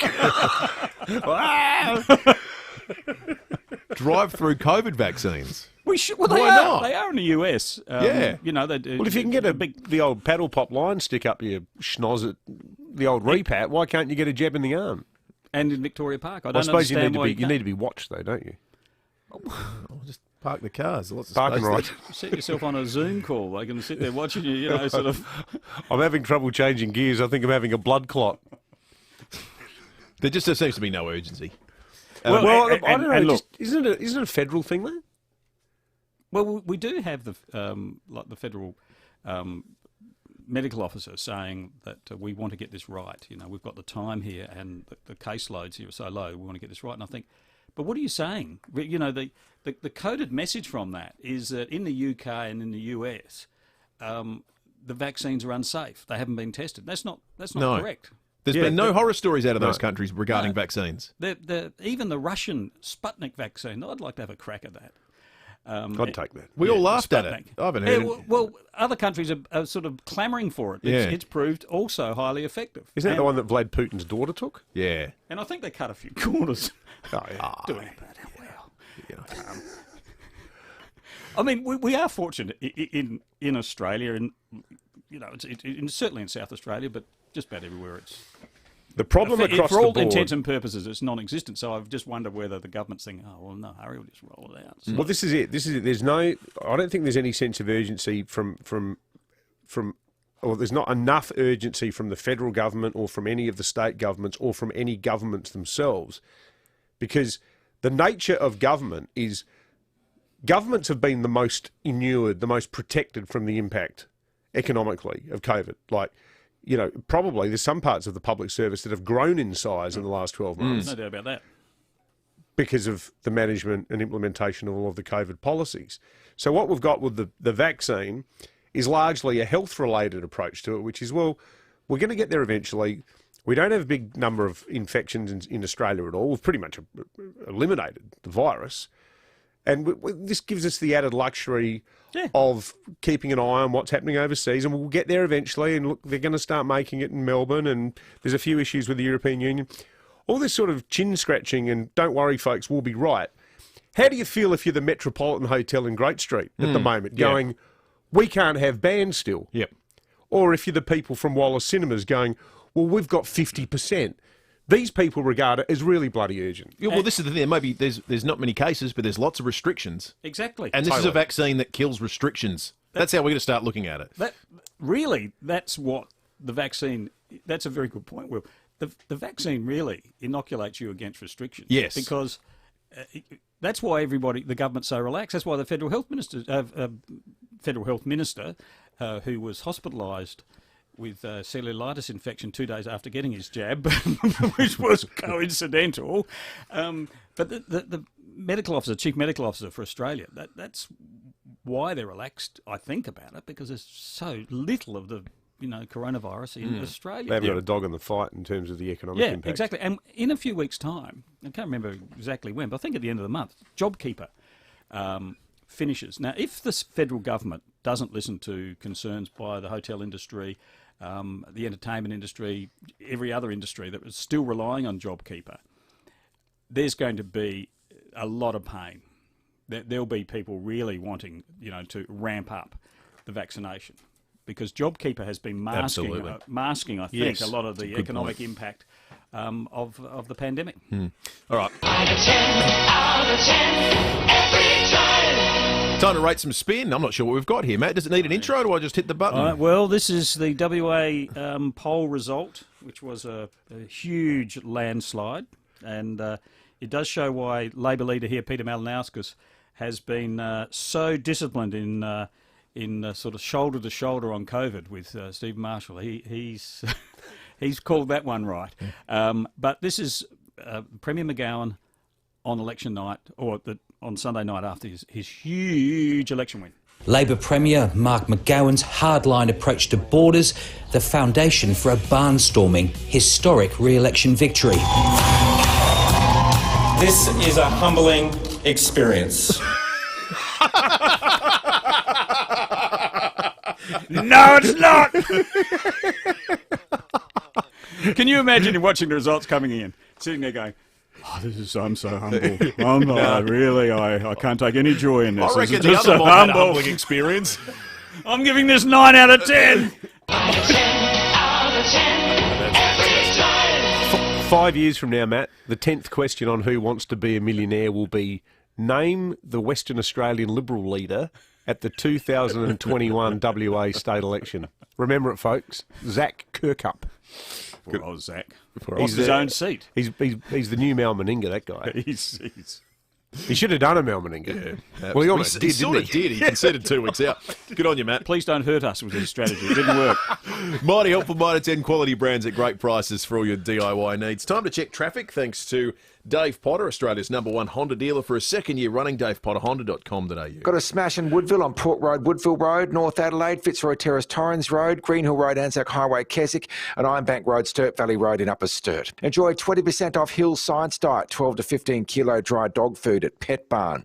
See the change you can make. Ends March 22 at Pet Barn. Conditions apply. Adelaide's most accurate traffic on 5AA. The 19th West, a premium home and land collection with front row views of the Grange Golf Club's manicured fairways and the tree-lined linear park walking trails. Secure your pre-launch appointment today. Visit the19thwest.com.au. Finally, you can get back. Back to the Lion. And get back to a real local. Get back to a few cold ones before the footy and a few celebratory ones after the game. Get back to a pint of Pirate Life South Coast Pale Ale, $7 on Adelaide Oval game days. Get back to mates, music and a great atmosphere. Get back to the place you belong. The Lion Hotel, North Adelaide.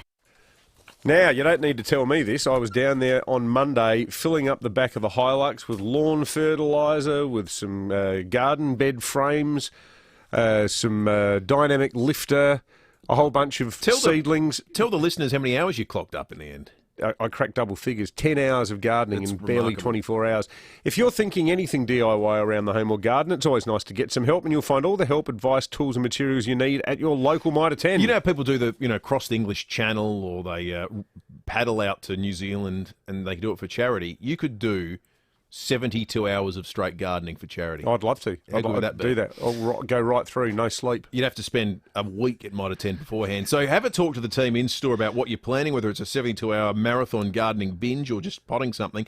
And they'll set you up with all the gear you need. Mitre 10 have all the quality brands too, and at great prices. Do they ever? And Easter's not far off, so if you're planning to spend some time at home with family and friends, get everything looking ship-shape with a friendly Mitre 10 team, or if you hope to get stuck into an Easter DIY project, they'll have everything you need at your local Mitre 10, along with great advice. You can shop online, use their click and collect option, and just go and pick up your goods when they're ready. And most stores have local delivery options as well. That's mighty helpful, Mitre 10, quality brands at great prices.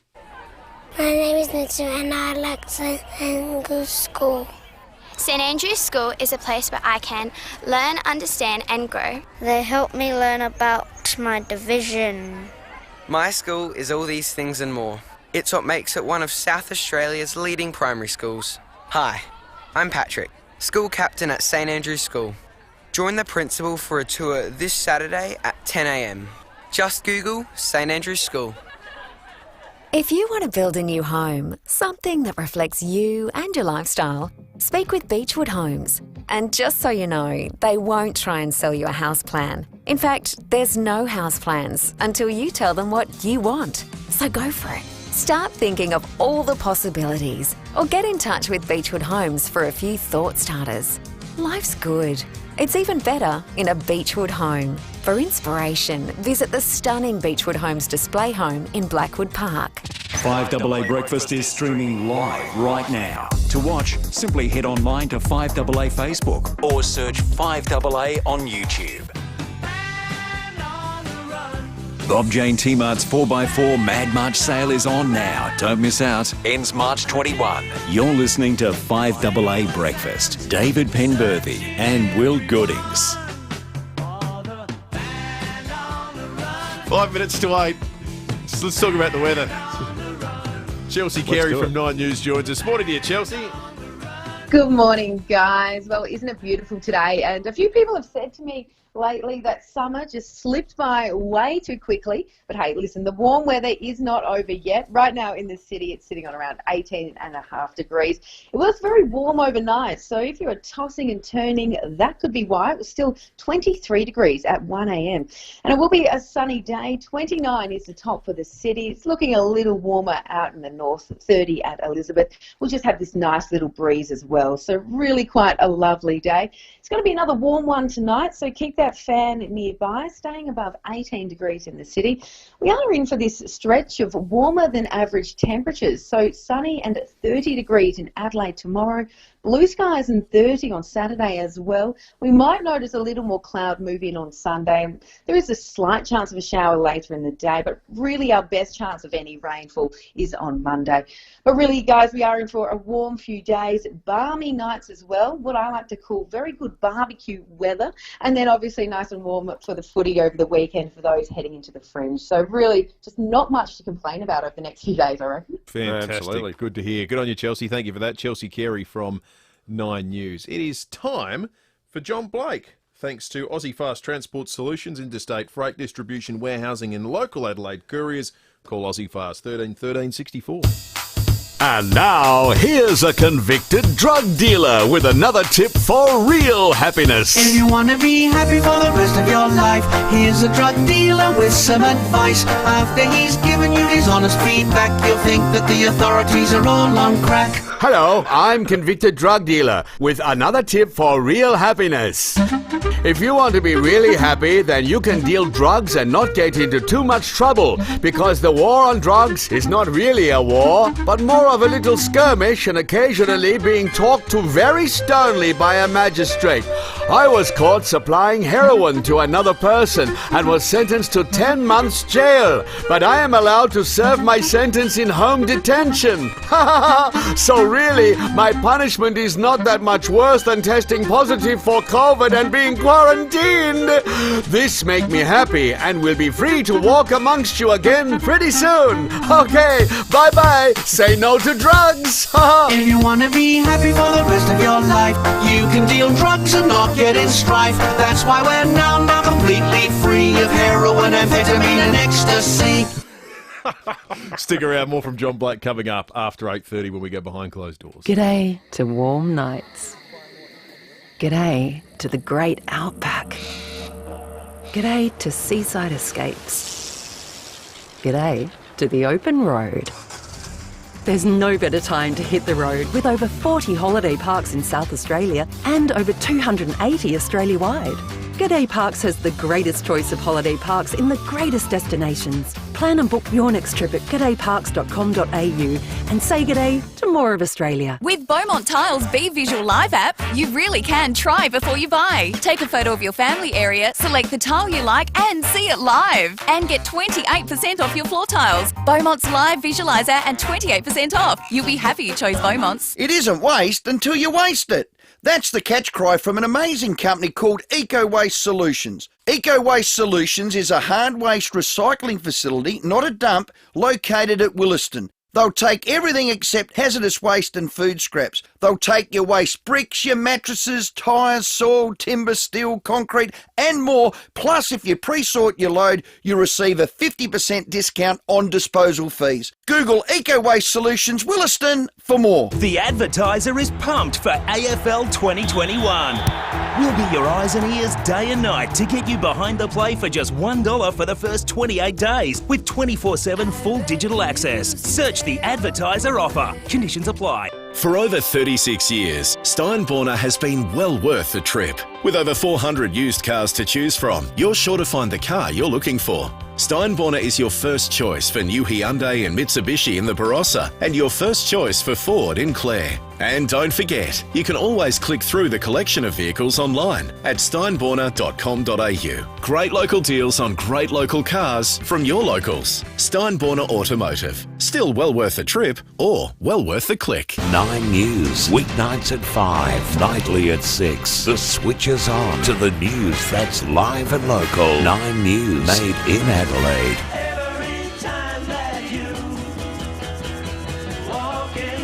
Bob Jane T-Mart's 4x4 Mad March sale is on now. Don't miss out. Ends March 21. You're listening to 5AA Breakfast. David Penberthy and Will Goodings. 5AA News on the way. Breaking at 8 coming up shortly thereafter. We're going to give away a $100 Waller's gift card in the next 45 minutes on the program as well. And after 8:30, the outgoing member for Boothby, Nicole Flint, will join us to take us through a 10-point plan to make Parliament safer and more productive for women. That's coming up. Online, on DAB Digital Radio, and on 1395 AM. Talking Adelaide. This is Adelaide's 5AA. Sunny and 29 today with the 8 o'clock news. I'm Mel Usher. Physio Extra is a registered NDIS provider, so let them support you in achieving your goals. PhysioExtra.com. 2 pet dogs have been rescued from an overnight house fire. Rachel Kinlock from the MFS says the blaze was in the northern suburbs. Just after 12:30am this morning, the Metropolitan Fire Service, with 21 firefighters from 5 appliances and 1 command vehicle, responded to 000 call reports from neighbours reporting a structure fire on Forrestal Road at Elizabeth Downs. No one was home at the time. Early estimates put the damage bill at $200,000. Local RSL sub-branches are still facing significant hurdles as they try to stage dawn services this year. Brighton, Semaphore and Morphett Vale canned their traditional services this year due to COVID restrictions. After talks with the state government and SA Health, Jared Kay from the Morphett Vale sub-branch has told 5AA Breakfast they'll now be able to have 7,000 people, 10,000 less than usually attend. Because we now need to put sensors up to be able to contain all those in attendance means we need to block the road for longer, so our traffic bill is now up to $16,000. So we're as a sub-branch trying to work out how we can pick up the $16,000 traffic management bill. New figures show jobs growth is gathering momentum in SA. ABS data shows total jobs increased by 11.3% in the past 10 months, above the national average of 9%. The total value of wages paid since the COVID low point last April also rose 9.8%, compared to 7.8% nationally. Treasurer Rob Lucas says it's another sign the local economy is rebounding. Clearly there are still challenges ahead as we have significant industry sectors that are still being impacted, and JobKeeper is going to finish in 2 weeks' time. Australian Airlines are starting to recover from low passenger numbers. New figures show the number of travellers in December was at 41% of pre-COVID levels, up from 13% in September. The ACCC's Rod Sims says the industry is returning after an uncertain year. The key thing is to avoid any further snap border closures. If we get more of those, that will set us all back enormously. The boss of ASIO has revealed the agency dismantled a nest of spies operating in Australia. Mike Burgess says the spies had developed targeted relationships with current and former politicians, a foreign embassy and a state police service. He also says they'll no longer categorise things as far-right or Islamic extremism, instead referring to it as religiously or ideologically motivated violence. Australians have amassed almost $14 billion in unclaimed super. Many people move jobs and forget they have duplicate accounts. Unclaimed super can be easily found online. Minister for Superannuation Jane Hume says getting your money back takes no time at all. We think people should go onto the MyGov website, and with a couple of clicks they could find out whether some of this lost super is theirs, and they can do it in the time it would take to have a cup of coffee. A security scare in Washington. A man has been arrested for gun and ammunition offences near the Vice President's official residence at the Naval Observatory.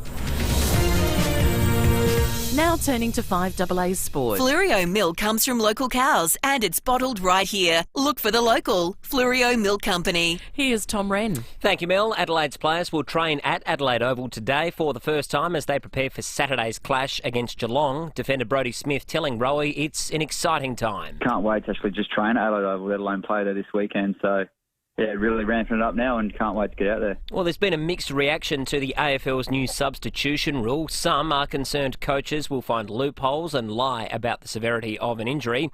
But West Coast forward Jack Darling is welcoming the new rule. It's a good rule. People say, what's the flow-on effect going to be? Yeah, not sure, but I hope people don't try and exploit it too much, and it's just for the welfare of the players. And round one kicks off tonight with Richmond taking on Carlton at the MCG in front of around 50,000 fans. 1 in 5 NRL players has admitted to hiding concussions from their team doctor for fear of missing matches. In cricket news, rain has put any chances of a result in the Victorian-Queensland Shield match on the back burner, with the Vics to resume today at 7 for 2:19 on the fourth and final day. And it's well into the second half in European Champions League action this morning. Chelsea leading Atletico Madrid 1-0, while Bayern Munich is 2-0 up against Lazio. Both matches with about 15 minutes to play. And that's the 5AA Sport. Now checking 5AA traffic. Dave Potter, Australia's #1 Honda dealer, second year running. DavePotterHonda.com.au. Keswick has smashed Greenhill Road, Anzac Highway involving 4 cars. Bernards Road, Ross Road, Hectorville, a minor accident there. Flagstaff Road, Black Road, roundabout a breakdown with Citybound building. The King Anniversary Sale ends Sunday. Save on the best in Australian furniture design. Visit the King Keswick showroom or shop online today at kingliving.com. Adelaide's most accurate traffic on 5AA. Now the 5AA forecast. Make sure you and your car stay cool with aircon and cooling services. Call 1300 Automasters. A sunny Thursday with a top of 29, sunny tomorrow up to 30. Right now it's 19 degrees. More news as it happens on 5AA. In the Live AA. I could not disagree with that text more. It says this: as a community sport volunteer and club administrator, there are rules in place for a reason. Yeah, the club should have raised this issue with the association, then in all caps, prior to the finals. And you just heard this 11-year-old girl, Bridie, talking about what it means to her. What are the possible ramifications? What, all sorts of issues for all clubs and all sports? What, the Tokyo Olympics not going to go ahead because an exemption might be made for this little kid?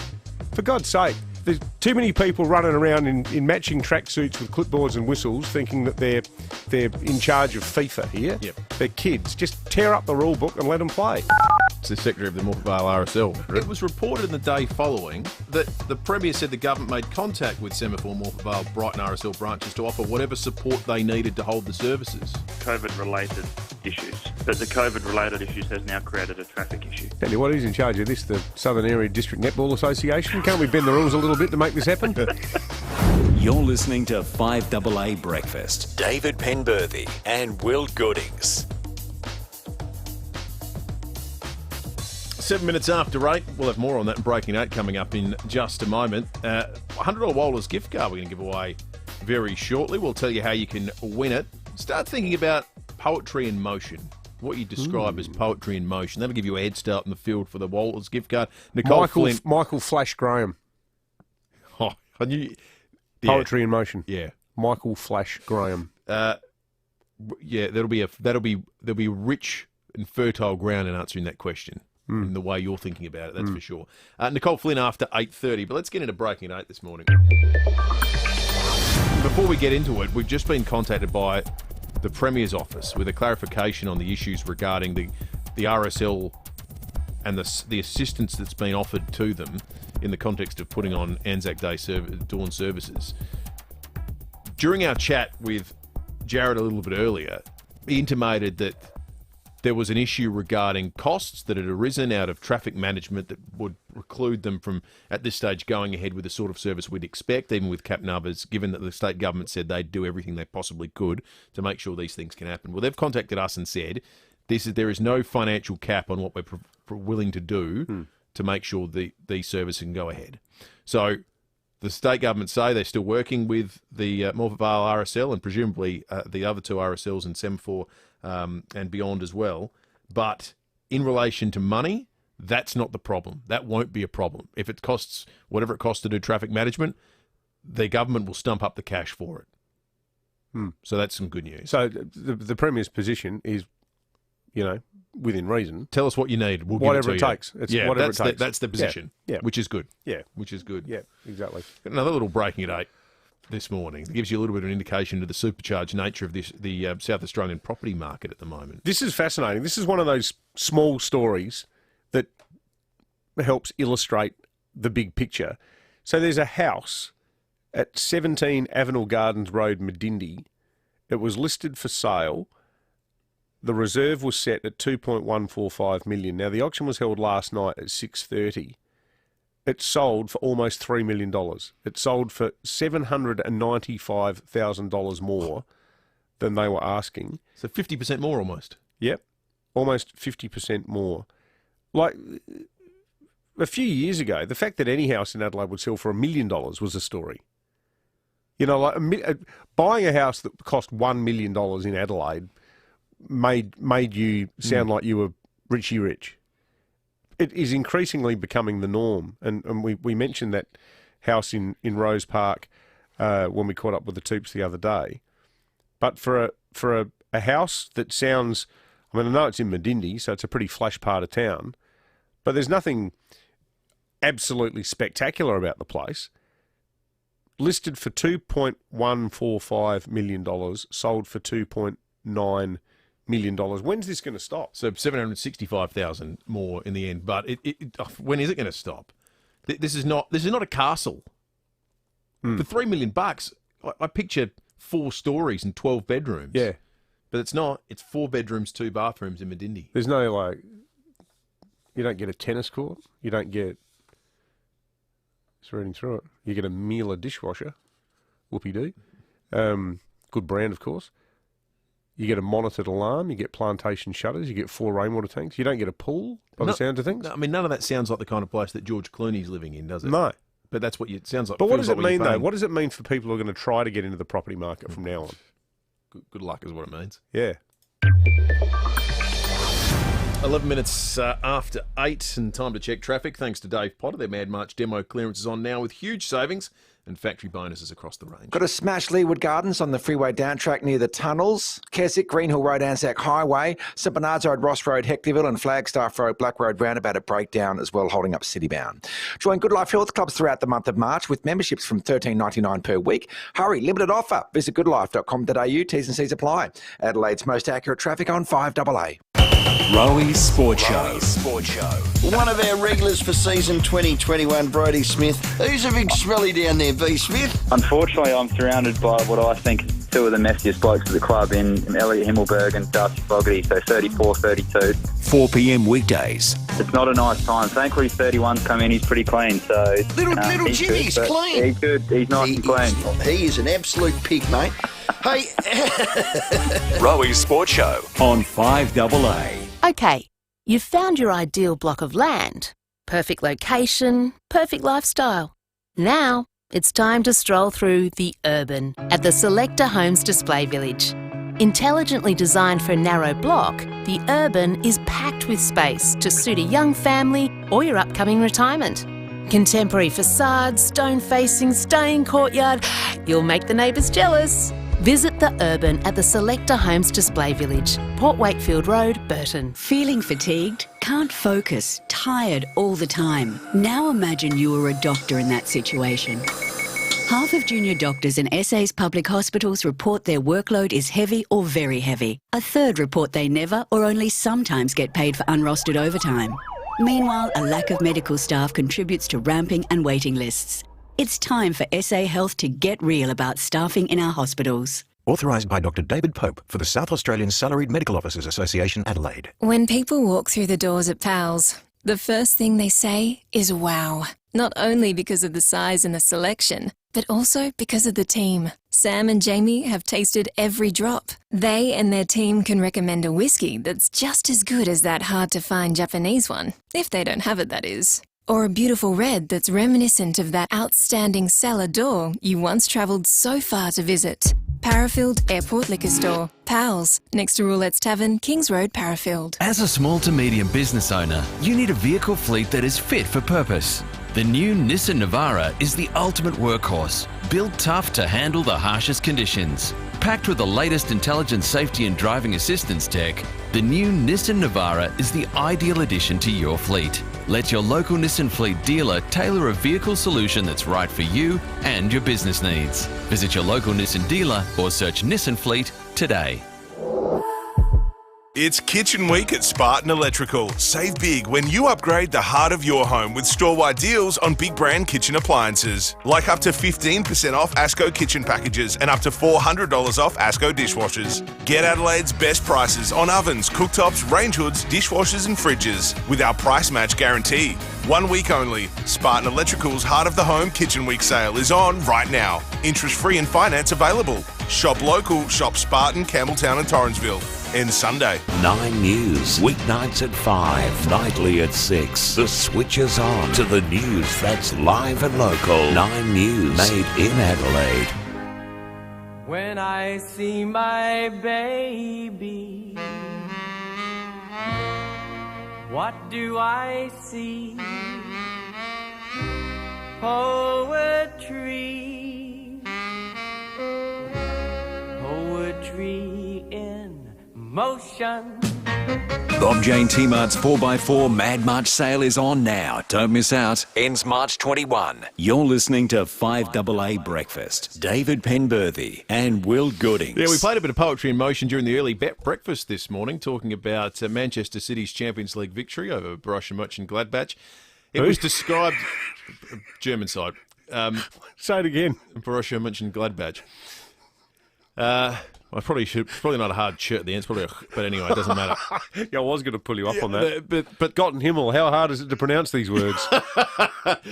It was described as poetry in motion, and Andy made a good point during the early breakfast. It's a nice way of describing things, the simple things, attractive things, things in life that we think are just a little bit magic. For the $100 Wohlers gift card, what do you consider poetry in motion? I made this point this morning. Poetry in motion, David, for mine, is hitting a green light at the Frederick Road, Grange Road intersection. Yeah. Because from that point on, it's smooth sailing. I have to all wait the way for into town. Man. No. For me getting home, that's a magical moment. That's always the last delay of any length that can possibly happen. I can get anywhere in my area from that point on. It's like the gate. It's the gates get unlocked. Holbrooks Road would be the vortex for you.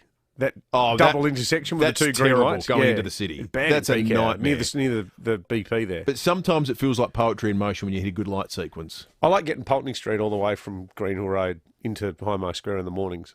Oh, yeah, you could get in without a light, couldn't you? Sometimes. It's good. 82230000. What would you describe as poetry in motion? You've got your Sturt Football Club nomination. I just showed Andy, who's a young whippersnapper, had no idea who Michael Flash Graham was, legendary Indigenous Sturt footballer in the 1980s, 1970s more so. I just showed Andy some footage of him down at Footy Park, running around about 6 blokes and just kicking this goal. He gets the ball on half back.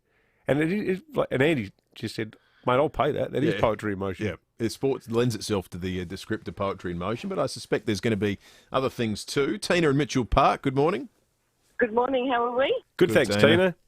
Good. This is kind of a little bit different, but been shark cage diving a couple of times now, and those damn things are poetry in motion. Oh, the sharks. Yeah. Absolutely. So you've seen the great whites up close and personal, Tina. Oh, my gosh. My husband actually had to pull me back in because I had one of those underwater cameras, and I kept sticking it out of the little grill that you can sort of do it, and I didn't realise how far my arms were sticking out. So they're amazing. Do you touch them when you cage dive, Tina? You could, absolutely. They get that close to you. I didn't, wow. but you absolutely could, yes. They don't bite the cage or anything, do they? Yes and no. When the guys are throwing in the tuna or the big pieces of meat for them to to come and if it gets close to the cage, yeah, absolutely they do. Yeah. Wow. Oh, that would be such an experience. It would be. That's great, Tina. It's a terrific call to get us started. Thank you for that. Joe in Modbury North, good morning. Good morning, boys. How you going? Good, Good, thanks, Joe. Trying to drive around the Britannia roundabout without someone honking their horn at you. Oh, if you do that, it's poetry in motion. Good on you, Joe. Scott on the mobile, good morning. Good morning, Dave. Good morning, Will. How you going? Good, thanks, mate. I'd have to say poetry in motion is Michael Jordan. Like, yeah. I don't know if you've ever seen the dunk that he takes off from outside the paint. Yep.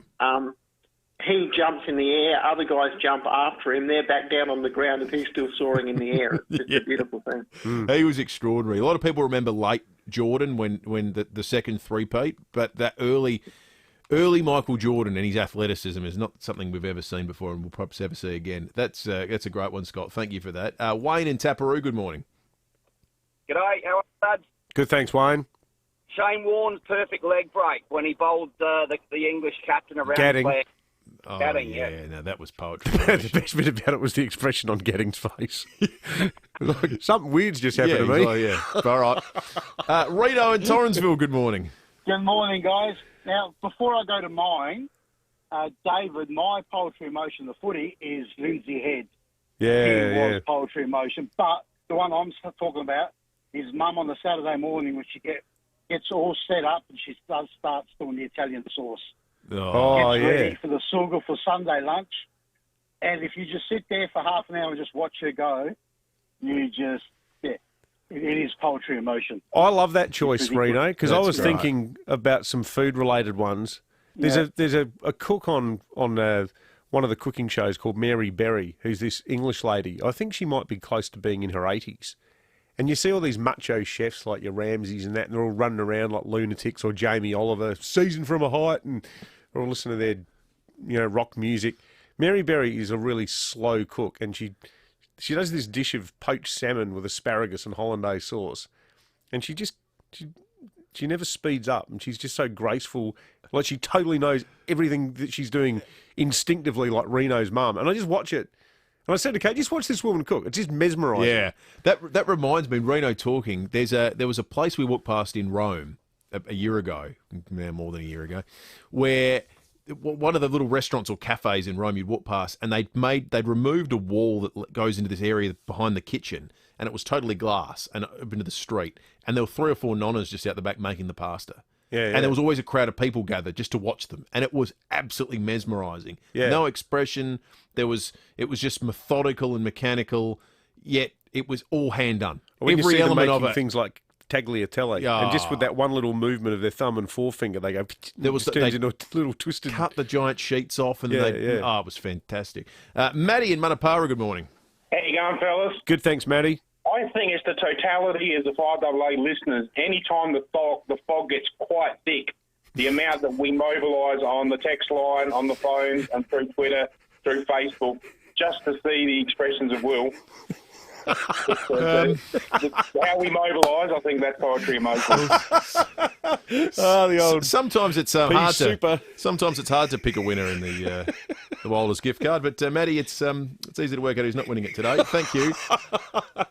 He means that too.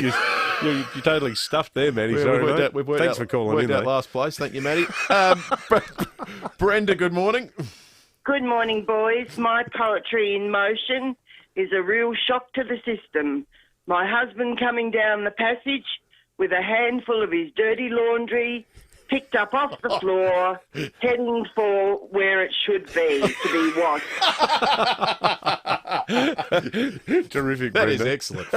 Stephen and Unley, good morning. Good morning, guys. For me, it's the famous Pele during the 60s and 70s World Cup, Yep. where he had the ball literally on the tips of his toes, and he was just running through defender after defender. He was just magic. Yeah. Terrific good suggestion, pick. Stephen. Thank you. We're going to go to Christie's Beach now. Kathy's there. Morning, Kathy. Morning, boys. How are you doing? We're good, thank you, Kathy. I would say if you see a flight of birds, flying sort of thing. Yeah. But what made me ring was you mentioned Mary Berry. Yes. Did you ever watch the British Bake Off? Oh, yeah, she was terrific in that. She was, a fabulous programme that was, wasn't it? She seems like such a lovely lady too, doesn't she, Kathy? She is. She reminds me of the lady here. What's the cook now? This has Maggie Beer? Maggie. Yeah. Yeah. They're in the same kind of Sort of home cooks. home cooks. Yes. Yeah. Not these. Some the. I mean, they call it master chefs, but they're not. They're not chefs. They're just ordinary people that cook. Yeah, that's right. Yeah, exactly. My son's a chef. Yeah, right. Oh, lucky him. What a good way to make a living. Hard Good work, stuff. mate. Good on you, Kathy. Thanks, Kathy. A couple more. Frank and the Barossa, good morning. Good morning. I've got a couple. One. There's this morning show with Dave and Will. I reckon they're poetry in motion. Good man, Frank. And, You've just gone to pole position. And the other one that really comes to mind, Steve Bradbury. That's so much poetry in motion there. Any reason you put us all in the same category there, Frank? I know. He's accidentally ended up appearing on radio all the time. Thank you, do something Frank. every morning, I guess. Good one, mate. Thanks, Frank. Let's go to Felix, though, Mark. Good morning. G'day, fellas. The gentleman of football, Barry Robran. Now, there was a guy who played in motion. Absolutely. He had skills left and right. Yeah, good on you, Mark. Thank you. One more. Brad's in One Tree Hill. Morning, Brad. Morning, Dave and Will. My poetry in motion, cast your mind back to Olympics. Eddie the Eagle. Old Eddie the Eagle, he floated like a brick and stung like a marshmallow. Good on you, Brad. Certainly a memorable how do we performance separate in the them all? pool. I think that's your job. Sue from Christie's Beach texted in, like the way this is written, poetry in motion is being at the beach and watching a pelican take flight. It turns from a gangly ground bird into a magnificent Boeing 747. You know what I find oddly one of the most moving scenes in a film is the end of Jurassic Park, where they're in the helicopter leaving Isla Nublar, going back to civilization. There's like a pterodactyl going past. And he just looks out the window of the plane at the pterodactyl. No, at the bird. It's not a pterodactyl, it's a bird. And he's just looking at the bird flying with that awesome music. Yeah. It's amazing. The score in that film. Oh, it's terrific, isn't it? Sensational. Look, hang on, we've got one more. We've got one late entry Sneak from one in. Nat. Morning, Nat. Good morning. Mine is just the sensational Eddie Betts on the sideline, keeping the ball in just as he goes, and then he's got the angle of the hell, and he kicks it in, and everybody just melts. Oh, yeah. Hey, Nat, thank you for doing that. That reminded me. I was thinking to myself the other night, I want to say this on air, South Australia, we should make a pact with ourselves that and hopefully this happens, that when Eddie comes, if he does play for Carlton against the Crows here, if indeed there is a Crows-Carlton home game, I'm not sure if there is, but if there is, how good would it be if everyone chanted Eddie the way we used to chant Eddie? Yeah, it'd be nice. Wouldn't that be terrific? Everyone who remembers those years, him kicking those goals and the relatively successful 2017 year, will talk fondly about that forever in their memories of football. How often will you stand on the boundary and you just go, hang on, here he comes. Oh, think about the GWS goal. Anyway. That'll be, it's a great Hey, period. all of those calls were great. I just like Reno in Torrensville talking about his mum making the passata. Yeah, me too. That was a great call.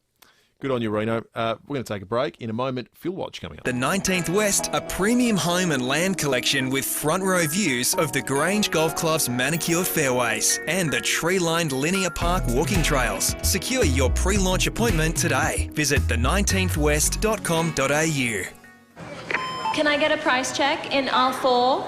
I just can't believe that Synovus vitamins, with over 80 years of trust and expertise in every tablet, are as affordable as they are. Be clever healthy.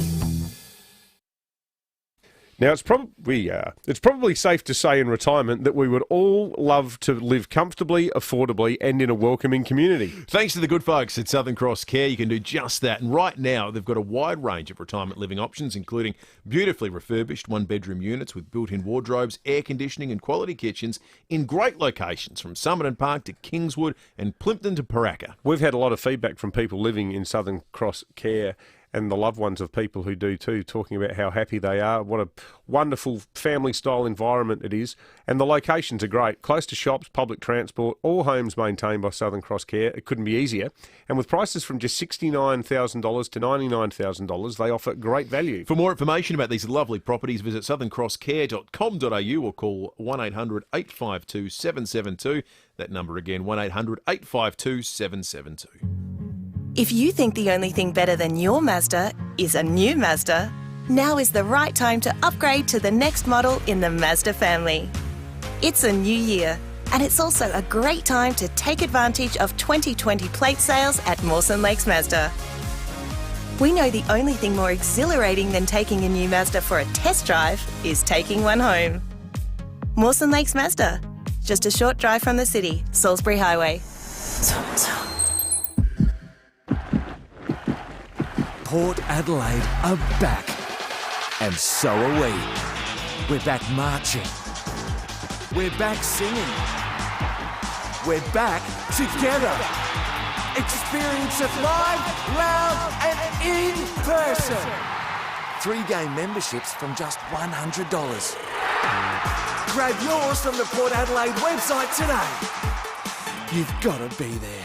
Up to $400 bonus Harvey Norman gift card when you purchase the latest range of Fisher & Paykel laundry packs. Introducing Fisher & Paykel's first 10-star energy-rated 9-kilo heat pump condenser dryer with matching 11-kilo front-load washer. Now $4,198 plus bonus $400 Harvey Norman gift card. 8-kilo front-load washer and 8-kilo heat pump dryer. Only $2,398 plus bonus $200 Harvey Norman gift card.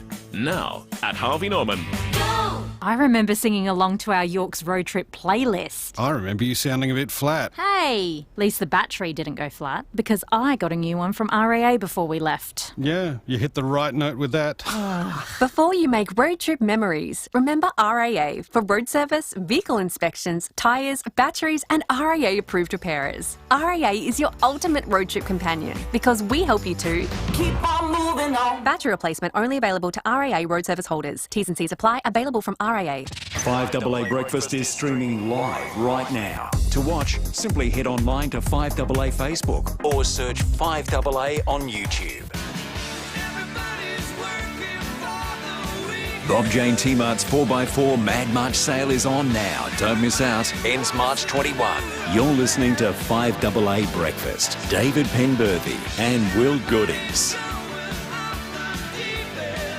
5AA News on the way in just a moment. Fuel watch thanks to Dave Potter Honda first. Still in the $1.60s. So if you've been trying to hold off, you're going to be outlasted by the cycle, I think, this time. It's been remarkable how long we've been that high. Cheaper spots, the BP OTR at Jeps Cross and Grand Junction Road, $1.24. The Liberty Blair Athol at Main North Road is $1.18. That's about as good as you'll find it. The OTR on Main North Road in Thorngate is $1.30. Comparatively, diesel is cheaper. $1.33 up North East Road through Greenacres, $1.29 on Torrens Road in Kilkenny, and $1.26 at the Coles Express on the corner of Grange and Findon Roads. This is Adelaide's 5AA. Sunny and 29 today with the 8:30 news. I'm Mel Usher. Woken with a stiff neck or sore back? Get a Physio Extra appointment today. 6 locations, physioextra.com. Fire has caused around $200,000 damage to a home on Forestall Road at Elizabeth Downs. Rachel Kinlock from the MFS says a neighbour raised the alarm shortly after midnight. On arrival, crews found thick black smoke issuing from the duplex home. Firefighters working quickly commenced an internal attack and found the kitchen well involved in fire. The fire was contained to the home of origin within 20 minutes. Police have spoken to the homeowner who returned to the premises shortly after the fire started. Investigations are continuing. Local RSL sub-branches are battling red tape as they try to organise dawn services this year. COVID restrictions means numbers are limited and people need to scan in using QR codes. Around 17,000 people usually attend the service at Morphett Vale. Only 7,000 will be able to go this year and the area will have to be fenced off. Secretary Jared Kay has told 5AA Breakfast that'll leave them with a $16,000 traffic management bill. The support that the government is providing, which we're grateful for because it allows us to hold the event, is for COVID management. So that's looking after the fencing, the security guards to come in and do the QR scanning, the ticket checking. Does not, at this point, extend to traffic management.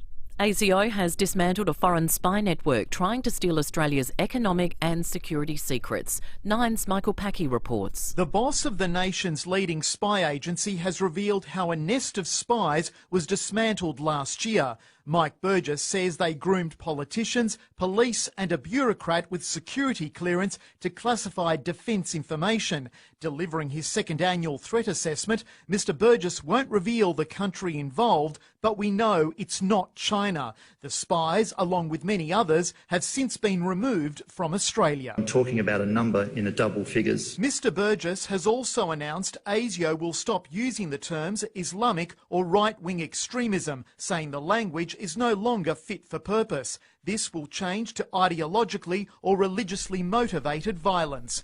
The European Union is threatening to stop the COVID vaccine from getting into the UK. Nine's Carrie-Anne Greenbank has the story. The EU says it wants its fair share of vaccines and is threatening to block exports to Britain. The President of the European Commission is going so far as to say she is prepared to trigger an emergency clause which would put the EU on a war footing and allow it to secure essential supplies. In other words, it could seize factories and stop exports. There has been anger in Europe at the fact that the UK has now vaccinated 50% of its adult population, and most of Europe has only vaccinated around 10%. Joe Biden says Russia's leader is a killer. The US president is also vowing to make Russia face consequences after their alleged meddling in the 2020 election. Mr Biden has told Americans to pay the price. So you know Vladimir Putin, you think he's a killer? Mm-hmm. I do. So what price must he pay? The price he's going to pay. Now turning to 5AA Sport. Fleury, it's over to Tom Wren. Thank you, Mel. Port Adelaide 23, which it is now. night against Carlton. Coach Dave. His game every year, so he's a wonderful... Yeah, it's scary, isn't it? Well, the Tigers will unveil 2019 and 2020 at tonight. A 2-0 win against Atletico. Bayern Munich also advanced following a... Mad March demo clearance is on now. Breakdown heavy city-bound delays. The iconic traffic on 5AA. Now the 530. Right now it's 21 degrees. In a bombshell announcement, told the state branch of the Liberal Party... Morning to all your listeners. How are you? Clearly there was a degree of emotion in your voice when you addressed the chamber a couple of nights ago. You've really been in the thick of it all. For me, I'm really disappointed this.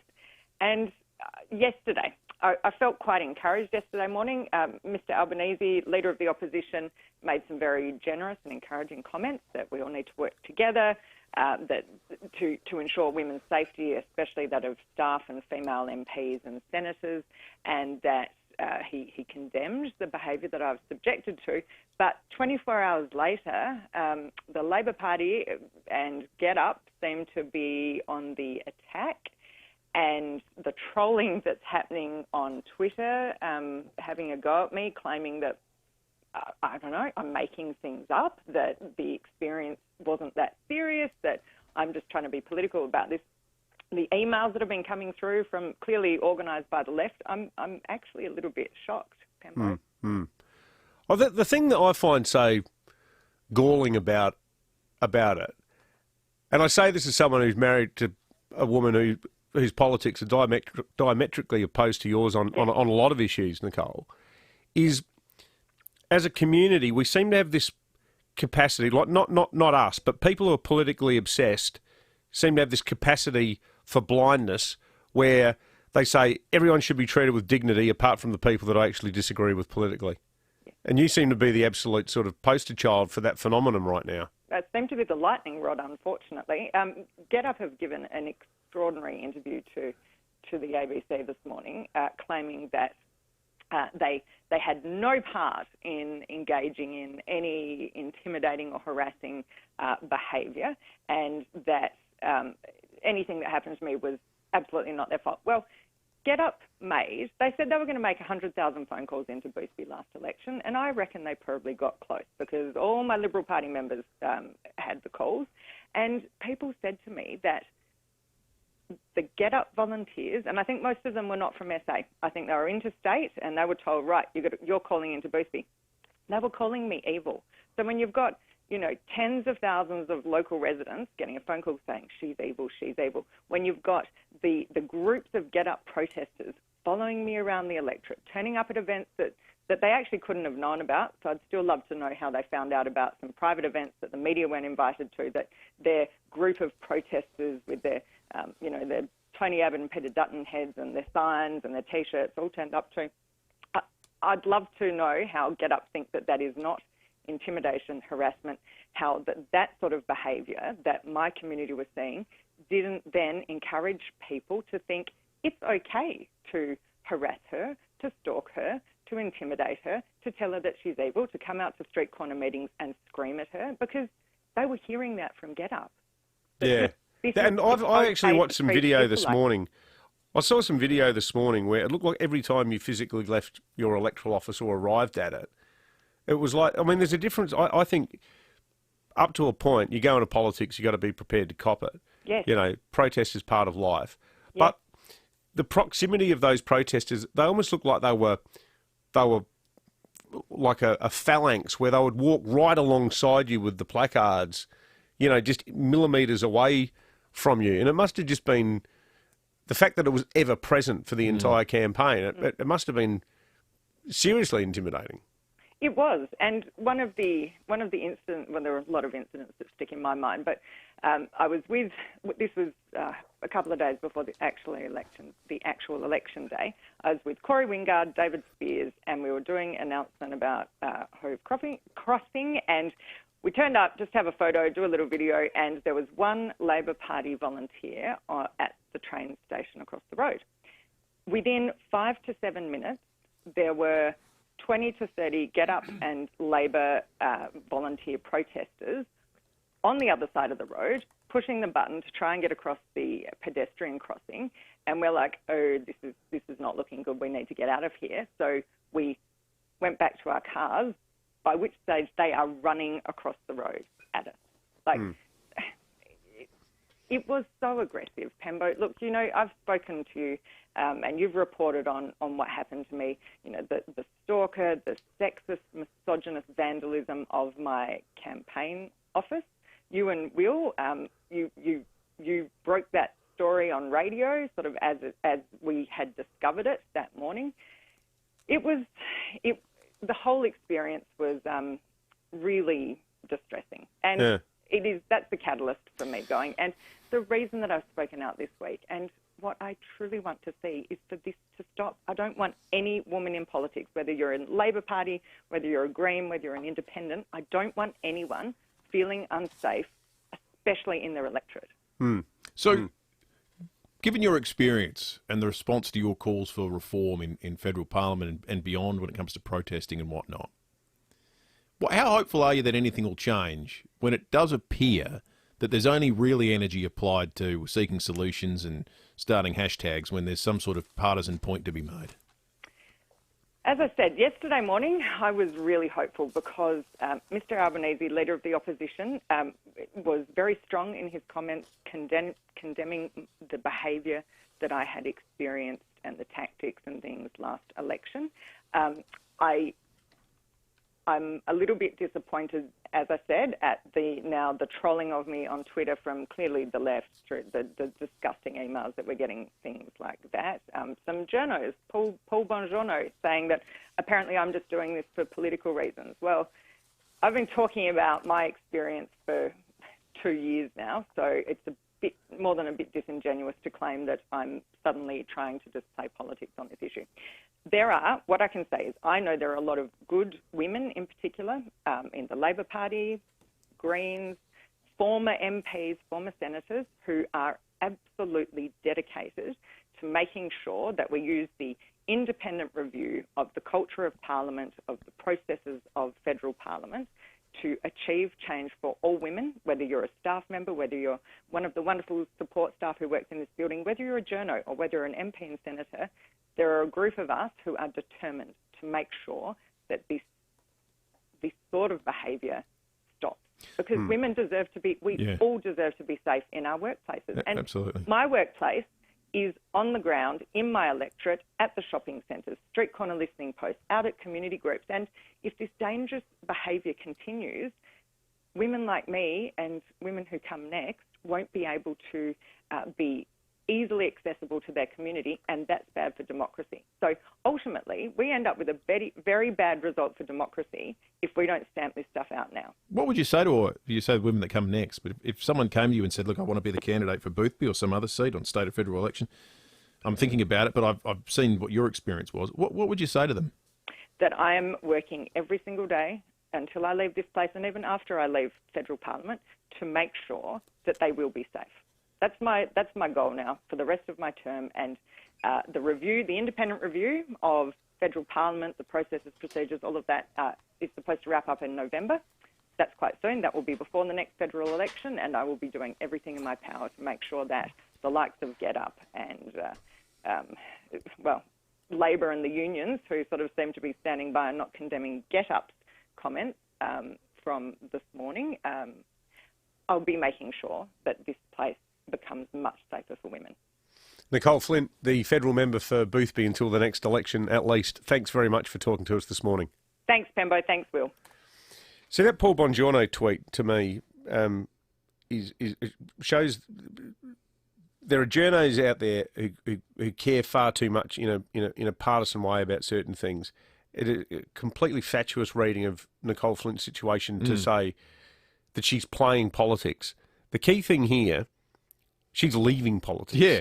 She has quit politics. And there's a whole bunch of reasons for it. But she didn't lose a by-election. No, she's just saying, I'm out of here. Yeah, that's right. And it's not just that Boothby campaign. It's the whole vibe of the place at the moment. So there are so many issues here at play. And I just think that anyone who regards this as ideological is missing a whole bunch of things that make politics repulsive to mainstream people and repellent to women who would otherwise get involved in it. Absolutely. Lots of texts coming on the Telstra Storm Out Barker text line too. Kay says, tell Nicole not to give up and let the bullies win. John says, great interview with Nicole. Pity she had this experience. And I hope as a society we could learn from this. And Russell says, listen to Nicole, listen to a PM who should have been. So sad. Leon Biner's coming up after 9 o'clock. Morning to you, Leon. Good morning. By the way, constituents who live in her area, because I always judge how good politicians are, not on my opinion or perceived reports in the media, but what their constituents say about them. And on my reading, she's very high up on the list of a can-do person, so good luck to her. Look, there's a real stoush coming up, guys, about property values, because you see, you might believe that if your house is worth more, that's all great. The trouble is, your council and the state government think you are wealthier, so therefore your capacity to pay more taxes and charges must automatically be there. Now, I would call this feudal, and I reckon we've got to change the game. I seriously do. We've got to start basing these rates and charges on what you actually get, not how wealthy I or others think you are. Yeah. I reckon this is a really important point, and it's got to be sorted out quickly. See you after 9. On you, Leon. I think this is an excellent text from Steve on the Nicole Flynn issue.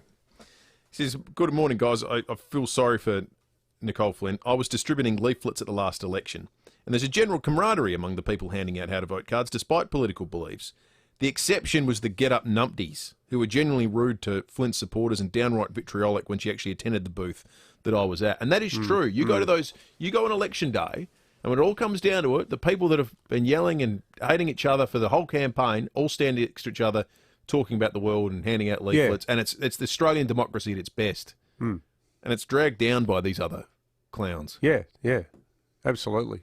I can remember at Goodwood Primary School seeing an elderly lady in a Greens T-shirt and a young Lib, both of them with their pile of pamphlets, and I voted late in the day in 2019, and they were both just sitting under a tree together. Yeah. And I thought, that's really nice. It is nice. But yet there's so much footage of this, and this is where I just, for the life of me, people's capacity...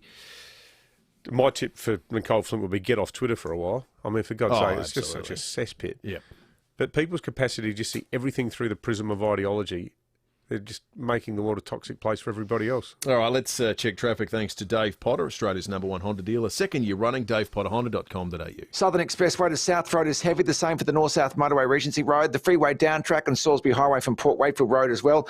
You'll also find it a little bit tough going as you make your way through Paynham Road at Port Rush Road. Looking for your first car or a second runabout? With over 140,000 cars and hundreds more added every day, find your shortcut to the one on car sales, everything you auto know. Adelaide's most accurate traffic on 5AA. Dr. Greg Keane explains how SportsMed puts patients first every day. SportsMed is different. We have a clinic and hospital with specialists, doctors, physios and podiatrists all together in one location. There's also pathology, radiology, pharmacy and a cafe. This makes life easier for our patients because their appointments can all happen right here. It also lets us diagnose issues quickly, leading to high quality, cost-effective care. And their patients love it. SportsMed. Start living life again with our expert help. Sportsmed.com.au. If you're into Makita, get into Adelaide Tools this Friday and Saturday for their awesome Makita Bonus Blitz. Purchase any selected Makita brushless combo kit or 2 selected 18-volt skins and you can choose from a bonus 5.0 amp-hour battery, tyre inflator or handheld blower. Plus there's 20% off all Makita accessories. Hurry in for Adelaide's best deals on Makita this Friday and Saturday only at Adelaide Tools, Myland, Paraka, St Mary's, Lonsdale and Gawler. Landlords, did you know you may not be covered by insurance if your property manager is not licensed?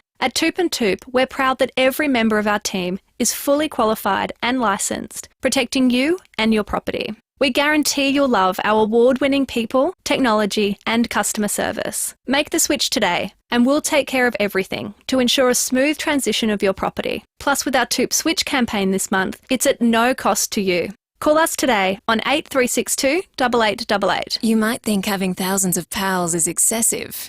But that's not what the team at Parafield Airport Liquor Store think. Because that's how many they have. Sure, they might be made up of over 100 gins, over 200 whiskies, over 300 craft beers, and over 2,000 boutique wines. But they're some of the best pals you could have. And they're always looking for more, even if they are tricky to track down. Parafield Airport Liquor Store. Pals, next to Roulette's Tavern, Kings Road, Parafield.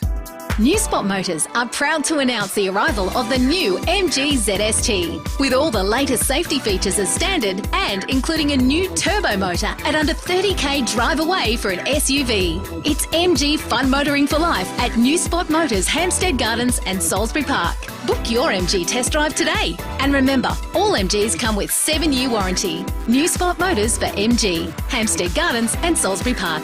LBD 1743. 9 News, weeknights at 5, nightly at 6. The switch is on to the news that's live and local. 9 News, made in Adelaide. Bob Jane T-Mart's 4x4 Mad March sale is on now. Don't miss out. Ends March 21. You're listening to 5AA Breakfast. David Penberthy and Will Goodings. Coming up to 5 to 9, and a big good morning to everyone watching along on the 5AA Facebook and YouTube live streams this morning. Lots of texts coming in on the Telstra Stormont Barker text line as well. Not a lot of sympathy for the tactics used to hound Nicole Flint out of politics, it must be said. We've got a caller on the line who would like to remain anonymous. Good morning to you. Morning, gents. I was on the Marion Council booth for the federal election for Nicole Flint the whole day. Set up went fine. Everyone was happy. The Labor volunteers rocked up. They were from Labor, so you all kind of, as you said, everyone just kind of gets along in the booth because you know you're there for the long haul.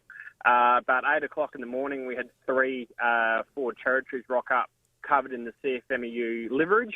The state secretary, assistant state secretary, and all of their organisers jumped out of the cars, ripped down all of our call flutes, and basically stood right next to the door. And when they rocked up, when Nicole came to rock up, they started throwing some absolute horrific abuse at her to the point that she got back in the car and left, which is ironic because they've just had a 14 days of action against gender violence campaign that they ran around the country. But this is under the leadership of used the whole day long, and then the Get Up volunteers came just after lunchtime when they realised that they were on the verge of losing the booth, and the vitriolic that came from them was absolutely disgusting. Things that they put on the windows of her office, which I won't repeat, were basically screamed at people saying, she's this, she's that, how dare you vote for her. I've worked on some pretty nasty campaigns. I've worked on Port Adelaide. I've worked in the Hills against Nick Xenophon, people who were pretty bad, but this was absolutely horrific. Noted feminist John Setka, all-round sensitive new age guy. That sounds eminently plausible, that story. Thank you, anonymous caller. 3 minutes to 9, and thanks to Aussie Fast Transport Solutions, interstate freight distribution, warehousing and local Adelaide couriers. Call Aussie Fast 13 13 64. It's time to get behind closed doors. And when we get behind closed... In Adelaide and across South Australia, this is Leon Biner. Good morning, and thank you for joining us this morning. A lot of issues to cover, and one of the most important things is your involvement, and I can't wait to hear more people calling up and thanking me for taking their call. I think they're of the opinion that I do this for love. Always remember that this program is for you, and we love you taking part, and there are several ways you can go about doing that. A lot of people want to engage with me on social media, but I don't do that. I engage on this program, and I keep my social media engagement for my friends and colleagues, because let's face it, most of you on social media are certifiably insane. So feel free to ring me on 8223 0000 and thank me for taking your call. And don't forget also, we have all sorts of diverse points of view on this program. All points of view are welcome, and I've got a great producer, Tammy, and she's been working with me now for more than 2 decades, so we get along pretty well. And there's no possible way that she will ever screen a call and say, look, Leon won't take your call because he doesn't agree with you. We have never done that, and we never will. Everybody has a right to an opinion. Let's talk to Janelle. Hello, Janelle. Oh, hello, Leon. Thank you for taking my call. I've got a mortgage, you know. What? Thanks for your call. Let's say hi to Terry. Hello, Terry. Oh, g'day, Leon. Thanks for taking my call. Well, I have to eat. What? Let's say hello to Joy. Hello, Joy. Oh, hello, Leon. Thank you for taking my call. I pay tax. I'm not a football club. What? Minute to 9. We are out of time on this Thursday morning. Stick around, and Leon Biner is coming up, the real Leon Biner, and we'll see you tomorrow morning from 6. Hi, I'm Izzy, and my family runs St. Louis Home Care, which was started by my great-grandma over 70 years ago.